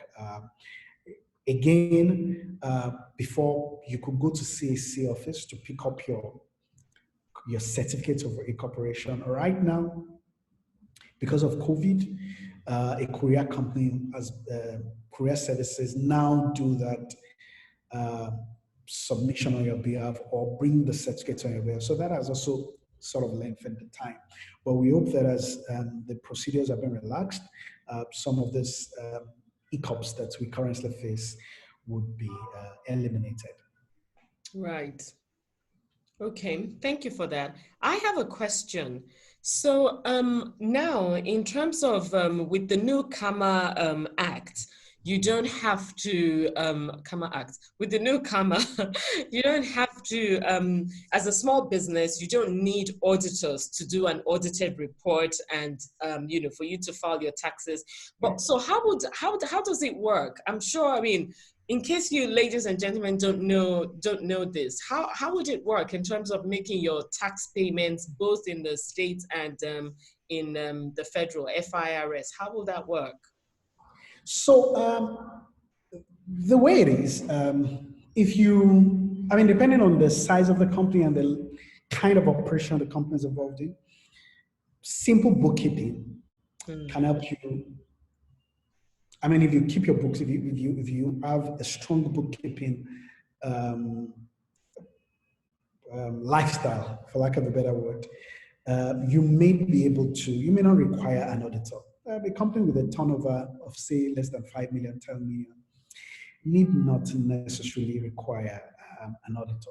And in fact, the law gives room for self-assessment, all right? So because the law recognizes self-assessment, you as an entrepreneur, you can do your self-assessment yourself And if you are able, I mean, so you can have a founder who also has accounting knowledge. That kind of a person certainly may not require an auditor at that level. But as businesses become more sophisticated, it's in the best interest of the company owner or the owners of the company to have standard auditing process involved. The goal is actually to remove the entry barrier for businesses. So we know that as businesses become sophisticated, they need to have, for example, that law also says you don't need a company secretary anymore, right? Yeah. Because, but we know that as the companies become more sophisticated, you may have to have that. And that law also properly defines what constitutes a small business. So if you have a turnover less than 120 million, if you have assets less than 60 million, CAMA recognizes you, places you in the category of the small business. And so that removes some strictures, some strictures that existed in previous law where you needed to. I mean, the goal is that if you're starting a business and you have 5 million, 3 million startup capital, you should be able to start your business without bringing in some overhead that you don't need at the start. So you don't need a company secretary that you have to start paying salary when you've not even earned your first income, right? You don't need to have an auditor when you don't have, when your turnover is still low and you can still, handle the accounting process yourself. So that's actually the goal. But as businesses mature, we expect that this business, because so the Finance Act of 2020, for example, says that if you have a turnover, the turnover is less than 20 million, you are not required to pay company income tax. You are not even required to even file for VAT. That Finance Act also says that if you are, if you, for example, those who manufacture flour, they're exempted from VAT.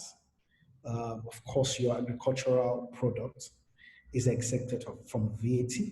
And that's not just food generally, but that's not to say that if you go to a fast food restaurant, you won't pay VAT, because at that point, some value has been added to it. But if you buy rice, or your raw rice, your raw gari, you're not required to pay VAT on that. Drugs also are exempted from VAT.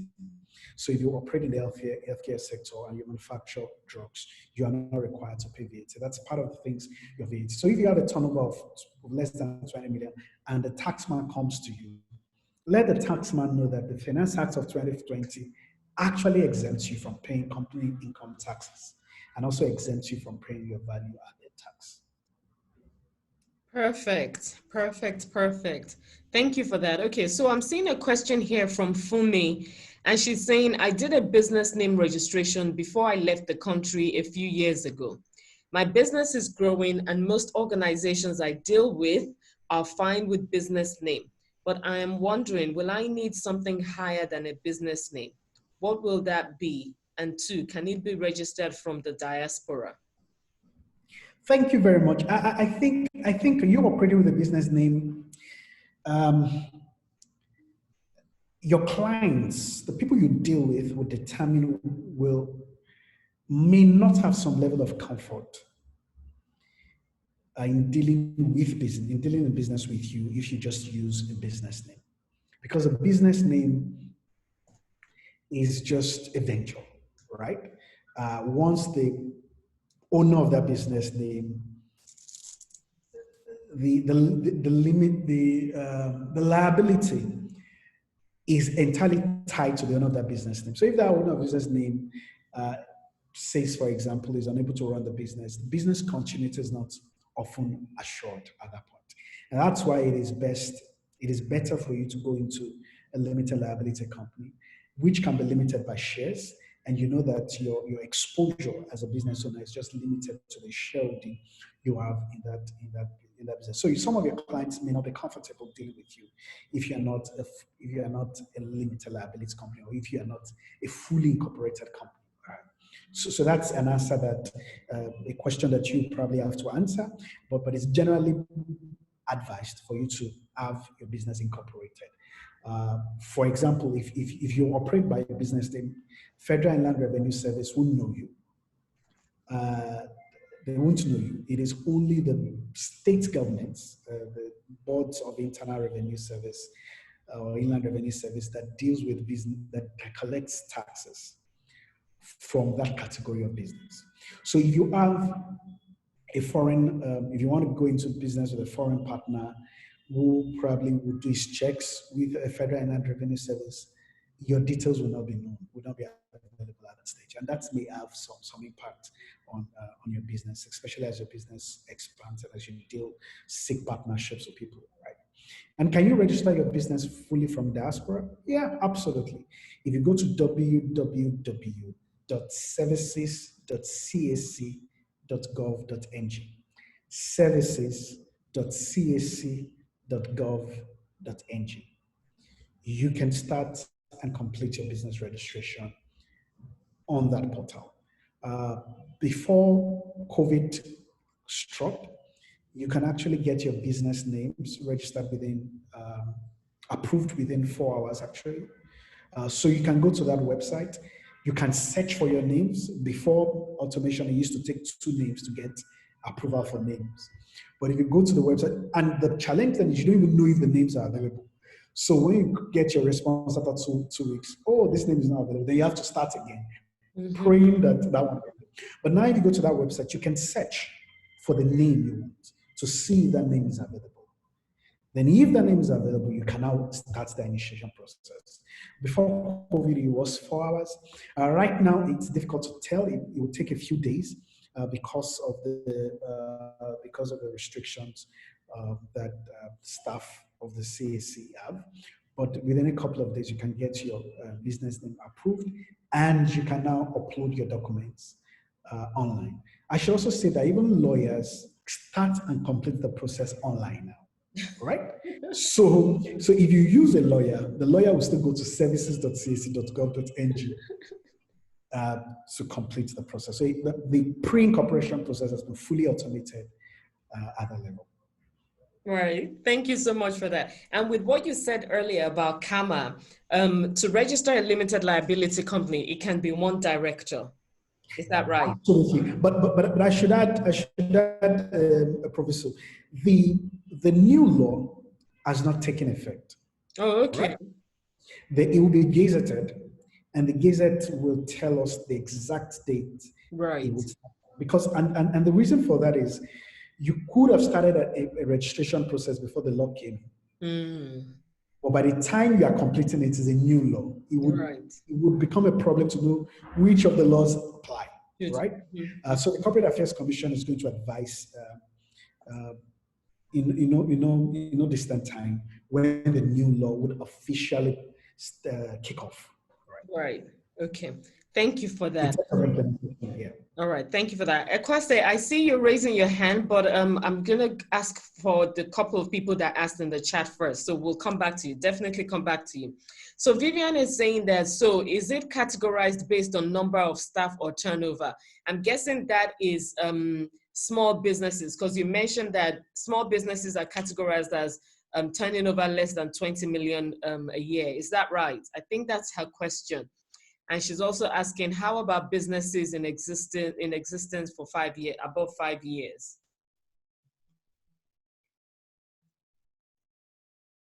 Oh, you I was on mute. Okay. Yeah. So it doesn't matter how long the business has been registered for. What matters is that if your turnover is less than 20 million, the law of the land today, Finance Act, passed at the end of 2019, says that you're exempted from corporate income taxes. And if your turnover is between 20 million and 100 million, the law has reduced your effective tax from 30% to 18%. So before now, you would have had to pay 30 million if your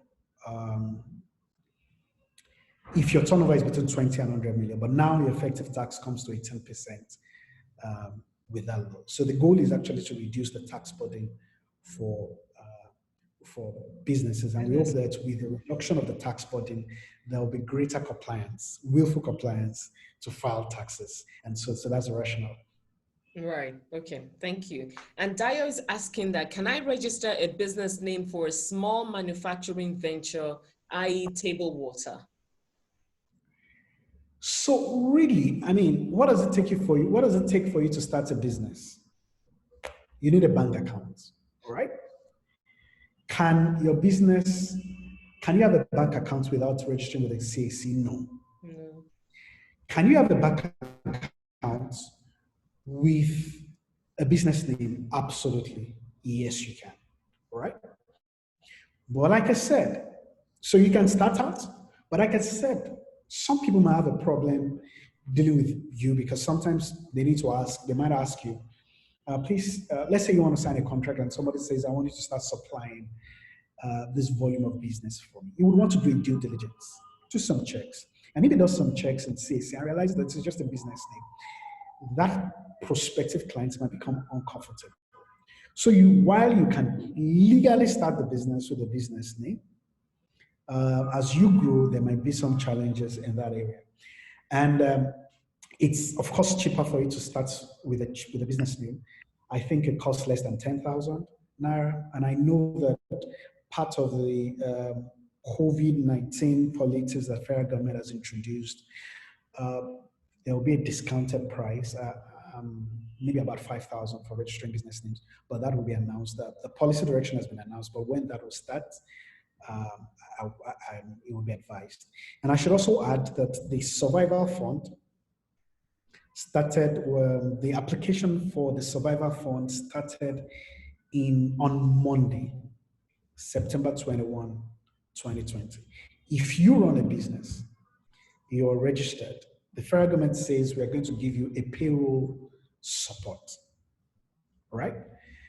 They would pay between, so if you have staff that earn salaries between 30 and 50,000 Naira, this payroll support says is that designed such that your staff will be paid salaries for 3 months. I think up to a limit of maybe 10 members of staff or whatever. So they will be paid directly. So at the process of registry, so you can go to www.survivalfund.ng, www.survivalfund.ng. You can go online, start your registration, and complete it. 100,000 MSMEs are expected to benefit from that process. So go online and apply. Right. Thank you for that information. Akwase, we're going to take your question now. You raised your hand. Thank you. Thank you very much, Mr. Ajeniyi. Ajeniyi. So sorry. I'm so sorry for. Well, you did an excellent job, and it shows that you have an in-depth knowledge of what you do. Thank you. Still on the question asked by our sister Fumi, who is outside the country. Is it possible to change from a business name to a limited liability company? What's the process? Sorry if I sound very, very... That's fine. Yes, it is possible. Can I give you the details offhand? No. But again, if you go to services.cac.gov.ng, I believe that you will be able to get that done. So I'm actually on the website right now, and I'm trying to see if it's possible for me to be able to get that. But what I can show you, when you get to the website, you'll be required to create an account. And in creating that, once you have created accounts, you can do a public search for a name to register. You can reserve a name, and reserving a name is a business name. Why I believe it is possible is that you cannot go into full incorporation without reserving a name. And the reserving a name is actually, the name reservation is actually business name registration.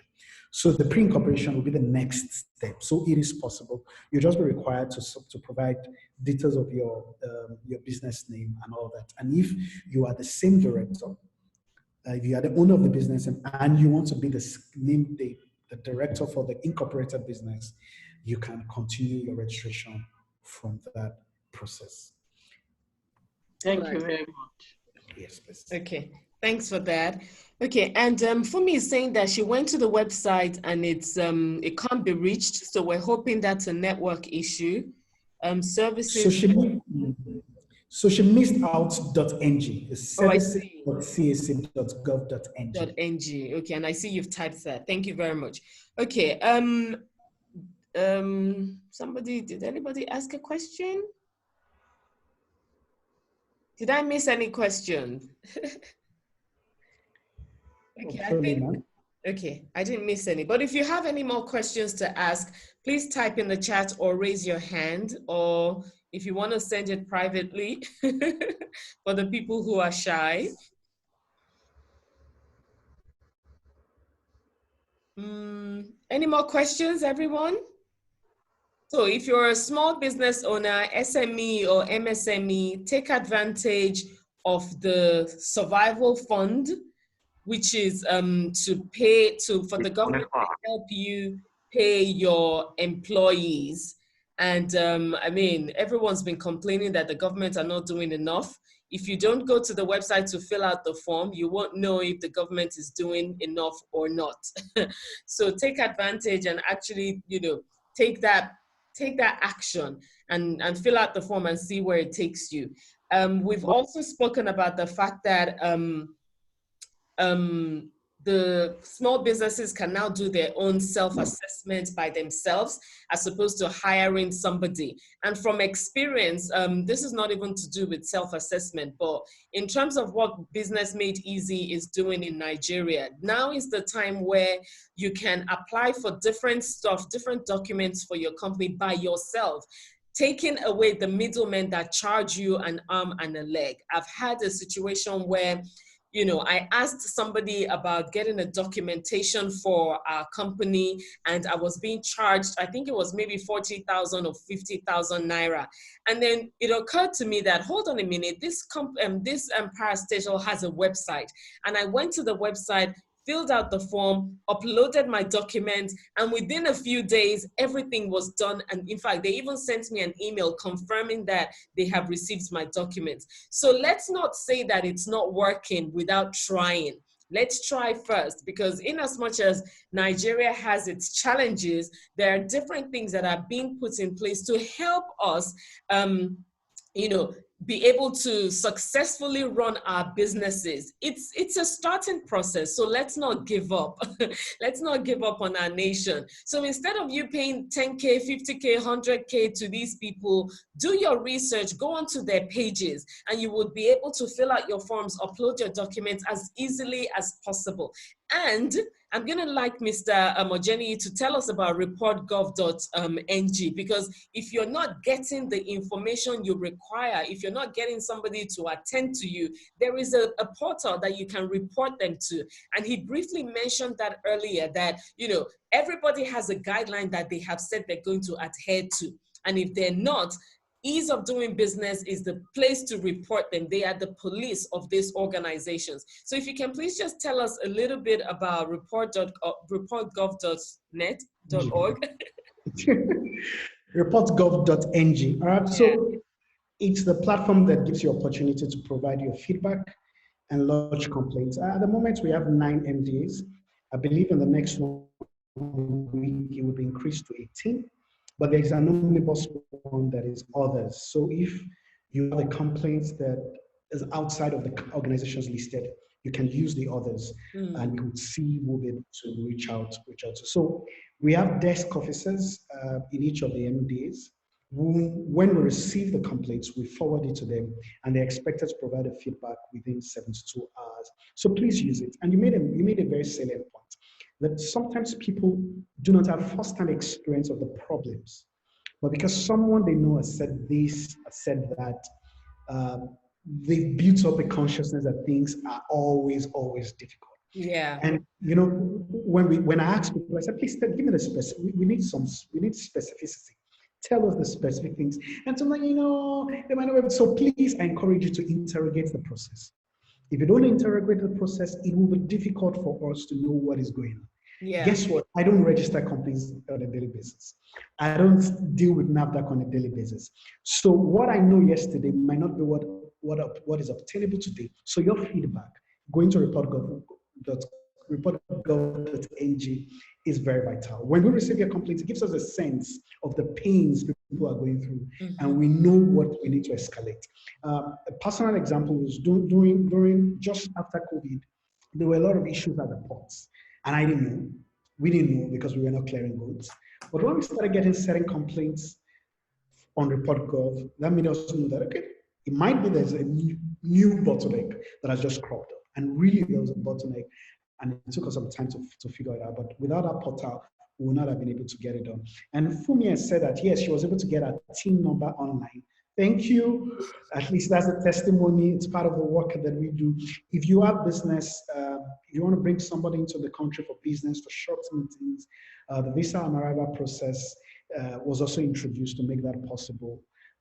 In fact, a few months ago, you can register. So if you have people who want to begin expatriates into the country to work for a short period of time, maybe 3 months, you can even get your expatriate code, your temporary workers permit online now. It's fully automated.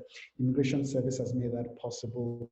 Lagos State government has made personal income taxes easy to pay, going to the website of LIRS.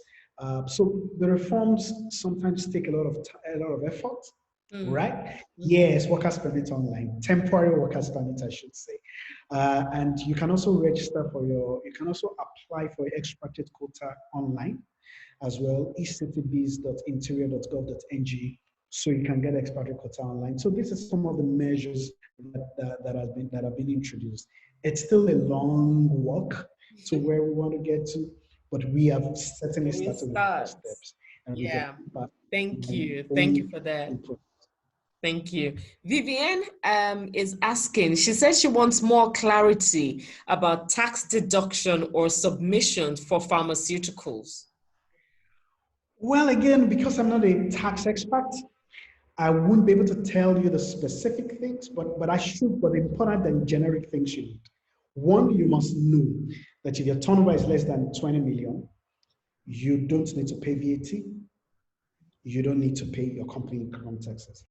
If your turnover is between 20 million and 100 million, your effective tax rate drops from 30% to 18%.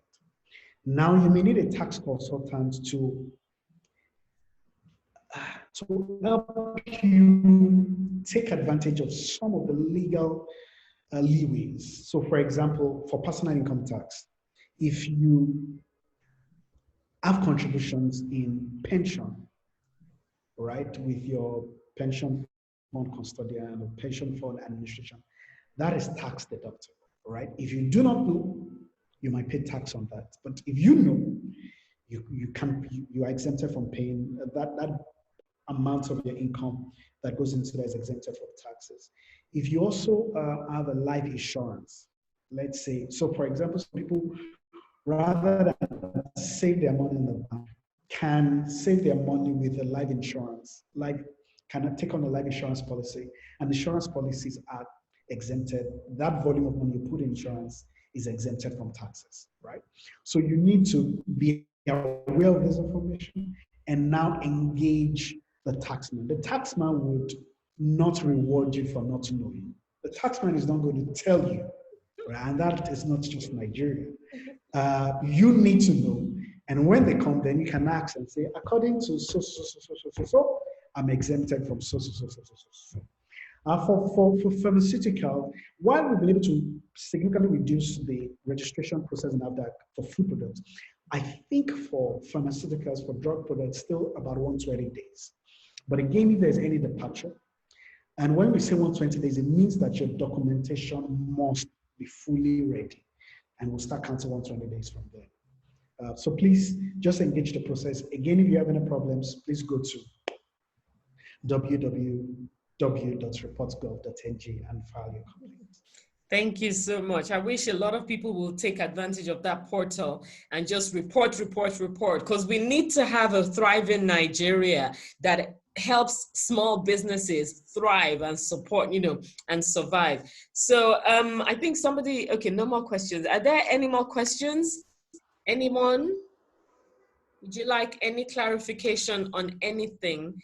Thank you, Fumi, for your comment. Thank you, everybody, for your comment. Any more questions? Okay, just in case people want to, oh, okay, right. I thought that was a comment. There's no question. All right, just in case people want to reach Business Made Easy, is report.gov the best way, or do we have a Business Made Easy website? Okay, I see your email address has been popped up. So yeah.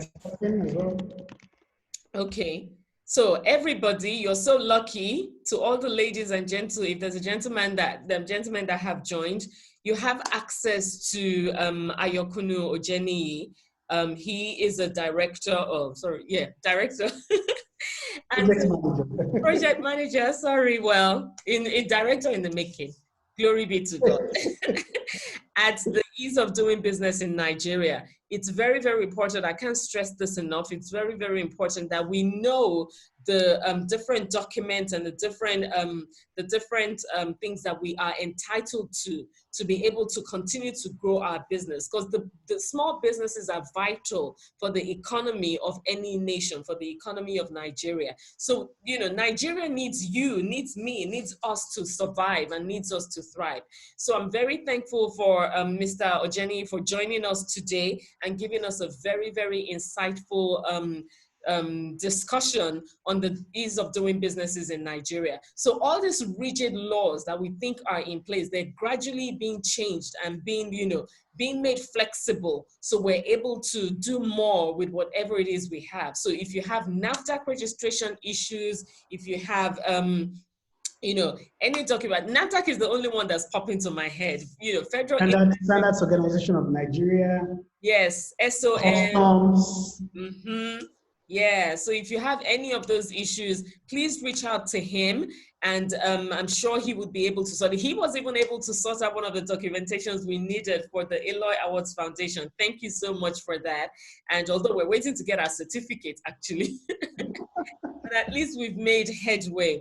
So everyone, if you don't have any more questions, Fumi is saying export. What do you mean export?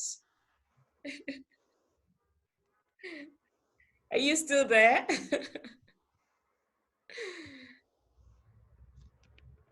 Okay, she's not answering, but yeah, so ease of doing business in Nigeria, things are getting slightly easier. Make use of, all the different information. And if things are not going the way you should, go to report.gov.ng.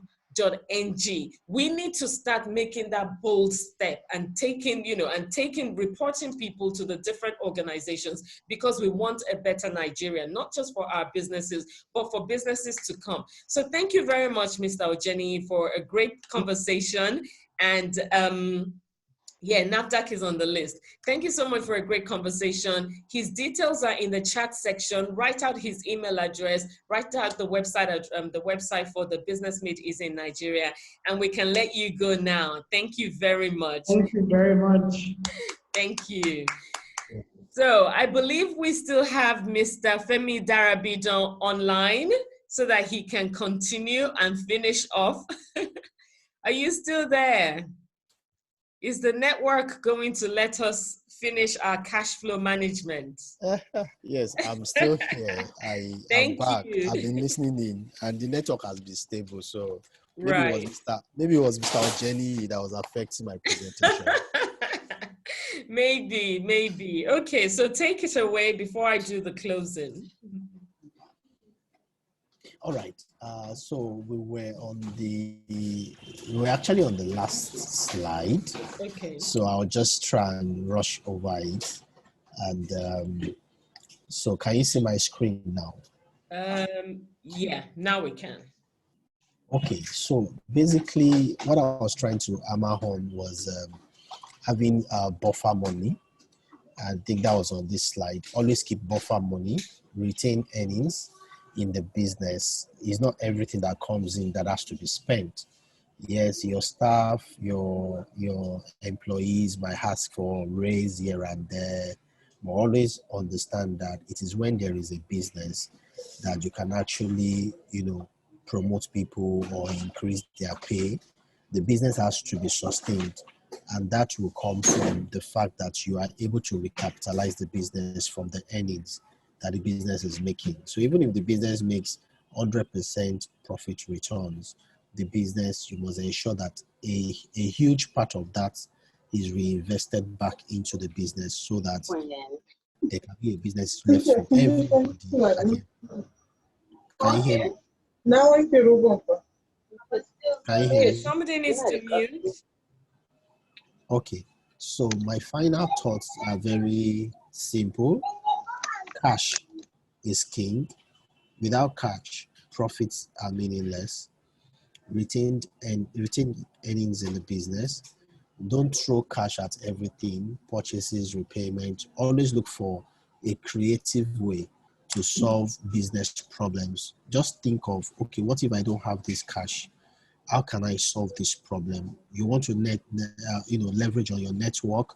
You want to leverage on people that you know and, get things done without necessarily spending so much cash or even spending less to fix those issues. Cash provides maximum opportunity and flexibility. Without cash, you can't compete or take advantage. You pay more to borrow money for cash to cover cash flow gaps. So with these few points of mine, I believe I've been able to address some salient points about cash flow management in businesses. Thank you. Thank you very much. Thank you so much, Mr. Darabidon. We really, really appreciate it. And it's been very, very insightful as well. I believe you all have questions. We had questions when you were trying to connect. Let me see if, so Dio asked that her problem is bookkeeping and cash flow management. How can I do with keeping my sales purchase, etc.?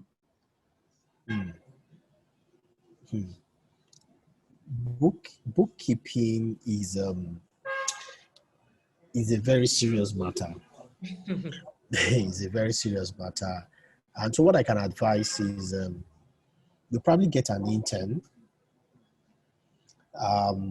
maybe a fresh graduate, somebody that has an accounting background, either as a permanent or as a temp in your business. Then talk to accountants to get you some form of templates that you can use to record your sales and revenue documents. Document all those figures, because that is what you will use at the end of the day to measure your performance, either your profitability or even your liquidity. So you can, I'm sure if your business can afford it, you can request, to NYSC for a copper that has an accounting background, because it's a mandatory service. Somebody can be posted to your office, and of course, with minimal incentive, you can at least have an accounting staff for 1 year that can do all those things that you probably don't have the time to sit down to document.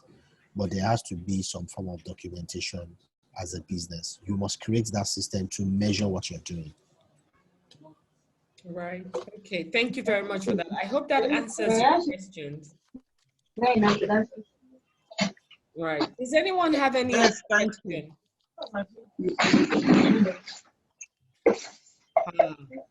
Somebody needs to mute. Any more question? Okay. So Vivienne asked, she said, like, what percentage of your earning are you to retain monthly? If you can retain 100%, it would be nice. You know why? Because before you can get to the earnings part of the discussion, that means you have taken care of every other expense, including your salary. What we are talking about is the leftover. So why do you want to spend it when you have already paid yourself your salary, you have paid your staff, you have paid for expenses, you have paid for overhead? So what do you want to use the other money for? Is it not to recapitalize your business? If you can retain 100%, is fantastic. But if you think maybe your shareholders want to be, which is not practical, to be taking dividends every month, I think everybody should wait till the end of the year. Then you are able to accumulate all the monthly earnings. Then you can do a profit sharing at the end of the year. So on a monthly basis, you should plow it back into the business. It only makes sense to do that. After you've paid yourself, because a lot of entrepreneurs make the mistake of not paying themselves. Yeah, you should pay Putting yourself. that money back into the business. In fact, paying yourself is a control measure so that you don't just come into the company's account and try to take money at will. So you regulate yourself within the confines of your own earnings too. And you should be careful as a startup not to allocate so much of earnings to yourself at the detriment of the business. The business is what will support your lifestyle, not the other way around. Right. So if there's a business, so there must be a business for you to support that lifestyle. So you have to keep that business running. Thank you. Thank you. And Fumi is asking, she said, sir, you were talking about not leaving money in the current account for long. Do you have any advice on how we can make the monies work? Okay. So I think most banks are, improvising these days. I think a lot of current accounts now have interest attached to them, unlike before. That your current account is just solely for keeping cash. There's no interest accruing. A lot of corporate accounts, especially in the new generation banks, have an interest element attached to it. So maybe you might want to check that out with your banker, or you might want to look for maybe things like mutual funds that you want to keep your loose cash so that it can keep yielding returns even while in their idle state. Then whenever the opportunity comes up, you can quickly liquidate it, use it for the opportunity, and return it back. What I advised against is keeping your cash idle. Don't keep it idle. Even if it's 1% returns, let it generate it. Just let it keep, because the compounding effect of that is that the money is multiplying. Right. Perfect. Ekwase, I see you. Please go. Okay, Go on, thank ask you. your question. Thank you, Mr. Femi Darabidon. Thank you. I Thank admire you, you a lot. Never give up spirit. That's very commendable. And you Thank start you. through the other time and you waited. That's what we as entrepreneurs must emanate. Thank you, ma'am. Yeah. So I enjoyed what you told us. And one thing I wanted to say, which you actually talked about, that we should not focus on profits. We should focus on our cash flow. So what the note I put down is, don't focus too much on the profit, because the truth is you're in business to make profit. Sure. So why that is, yes, you need to make profit, but Sure. put your eyes on the cash flow. So let it be turning around, always reappraise, go back, look, is it coming out the way I want? If it's not, always ask ask questions. You and your team members, go back, have retreats periodically. What are we not doing right? How can we multiply it fast so that the margin might not be too high, but it's turning out, like you said, okay, let's say it's 5%, our brothers, 5%, you turn it around four times or 5 times a month, that is about 20 to 25%. As against somebody saying that, look, I want to make a profit of 20% upfront, and you don't have it out. But the truth is, you would put your eye in that profit, because some people will say, okay, you bought something 15 naira, yeah, let me sell. I'll put 20 naira, and somebody say, oh, sell it for 16 naira. Hmm. 1 naira is not profit for me. So you really need to look at that. So it will not that don't focus on profit. Don't focus too much on profit. On profit. Uh-huh. Of course, in life there has to be a balance. Maybe because we are talking about cash flow, every business person, even an NGO, is a profitable venture. I tell people, technically, the profit might not necessarily mean cash, but you are there for certain impacts, which are the profits of everything you are putting in. So the profit aspect has to be looked into. But like I said, businesses that are folding up are not loss-making businesses. They are profitable ventures. But the reason why they are folding up is because they lack cash to follow up on operational activities. So the moment you stop or you are not able to pay salaries, you should know that your staff will exit, they will leave. The moment you are not able to honor suppliers' obligation, your suppliers will stop giving you goods. The moment you're unable to pay your contractors, so everything will come around and affect the business. And that's how businesses start folding up. So cash is king, like they say, and you have to pay attention to it.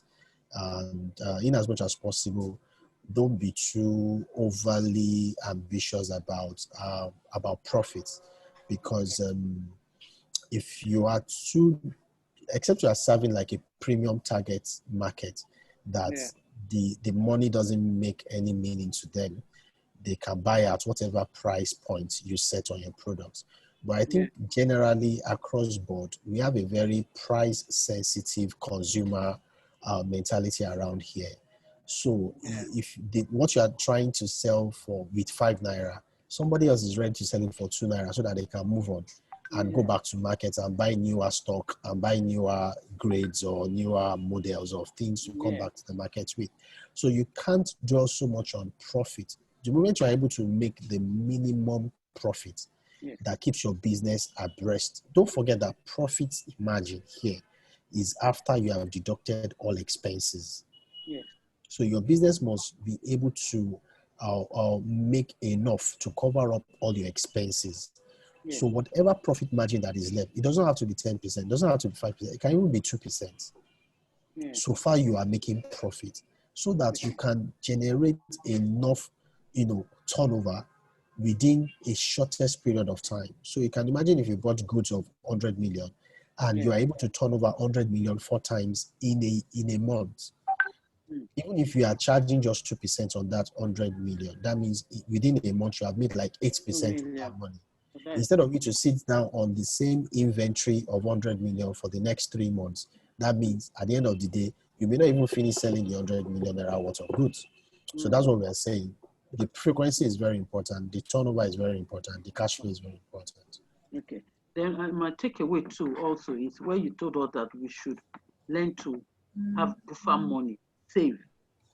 That's what I've not been doing. I need to take it out. Of course, there are bills, there are expenses but I need to learn how to pay myself and consciously save. Yeah, take very the money important. away where I cannot touch it.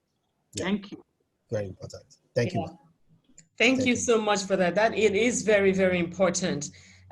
Does anyone have any more questions? Please utilize this platform, utilize this service.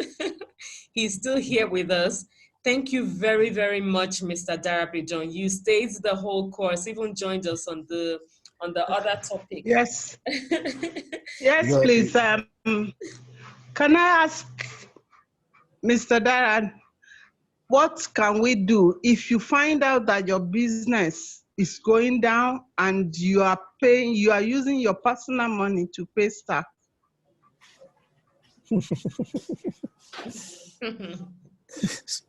Okay, so 2 things. If you come to that point, the question you need to ask yourself is, are you making enough sales? Don't forget that every other thing in the business hangs around sales. If you are able to sell enough volume, And that volume must be a volume that can cover up your operational expenses and your profit. So sales, the whole sales figure, do you understand, is a combination of two things, profit and cost. So far you can cover your cost and be left with a profit margin. That means the price point at which you are selling the market is all right, is correct. So if you are not selling enough and you have a good price point, that is another issue. So what volume are you selling and at what price? Your price point and your volume must be able to cover your operational expenses and your cost of goods. You must find out what is going on. All right. You shouldn't be subsidizing the business. The business should be subsidizing you. So you should ask yourself why that is. Are you not selling at all? If you are selling at all, are you selling enough? And if you are selling enough, maybe the price point is below what will give you a profit. Maybe you're even selling at a loss. So you need to find out. Right. Great. Thank you. Thank you very much. Thank you very much for that. Ladies, if you have any more questions, we have to round off now. If you have any more questions, Mr. Darabijan, if you don't mind sending us, typing your email address, Sure. so we can reach you. And I've put up the ELOY website, ELOY email address as well, should anyone want to reach us for more information. Like we said at the beginning of the webinar today is the final day of the ELOY Sustainable Empowerment webinar series. So from today onwards, we're now getting ready for the ELOY Awards and Conference 2020. So thank you everyone that has come on today. Everybody gets a gift from us. We've been sponsored by Bola Adetinro and some other companies. We have an ELOY Awards Foundation business toolkit that we're gonna send to everybody. So if you can send us an email, I've put the email address there. And we'll reply you. If you don't get an email from us, please check your spam, because our emails tend to go into into spam or junk mail. So please check. And if you have any more questions regarding all the topics that we have spoken about at the ELOY Sustainable Empowerment Webinar Series 2020, please send us an email. We are all about, the ELOY Awards Foundation is about sustaining women empowerment through access to information that is going to help you grow your business. We have that mandate and we're passionate about doing that, and we will be doing that. So send us an email, send us messages. We're always open. And I want to say a massive, massive thank you to Mr. Darabijan. You went off like a million times, but you stayed the course. Thank you so much. You came back and stayed the course. Thank you so much. Thank you for having me. Thank you for having me. Thank you. Thank You're you. welcome. It has been a very, very insightful webinar today. So we're rounding off. Everyone, look forward to the ELOY Awards 2020, even though virtual.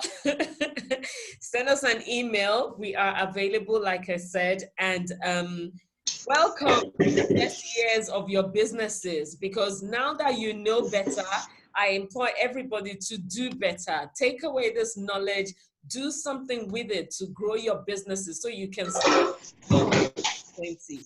I see Mr. Femi has put his email addresses on the chat group. Please write them down. And thank you all for the comments and the encouragement. We really, really appreciate it. The ELOY Awards Foundation is about celebrating and empowering women. And we have been successfully doing that since 2009. So we look forward to seeing you ladies online at the ELOY Awards and Conference 2020. Have a wonderful, wonderful day. Thank you for joining us. Bye. Bye-bye. Bye. Bye-bye. Thanks for having us. Thank Bye. you. Bye.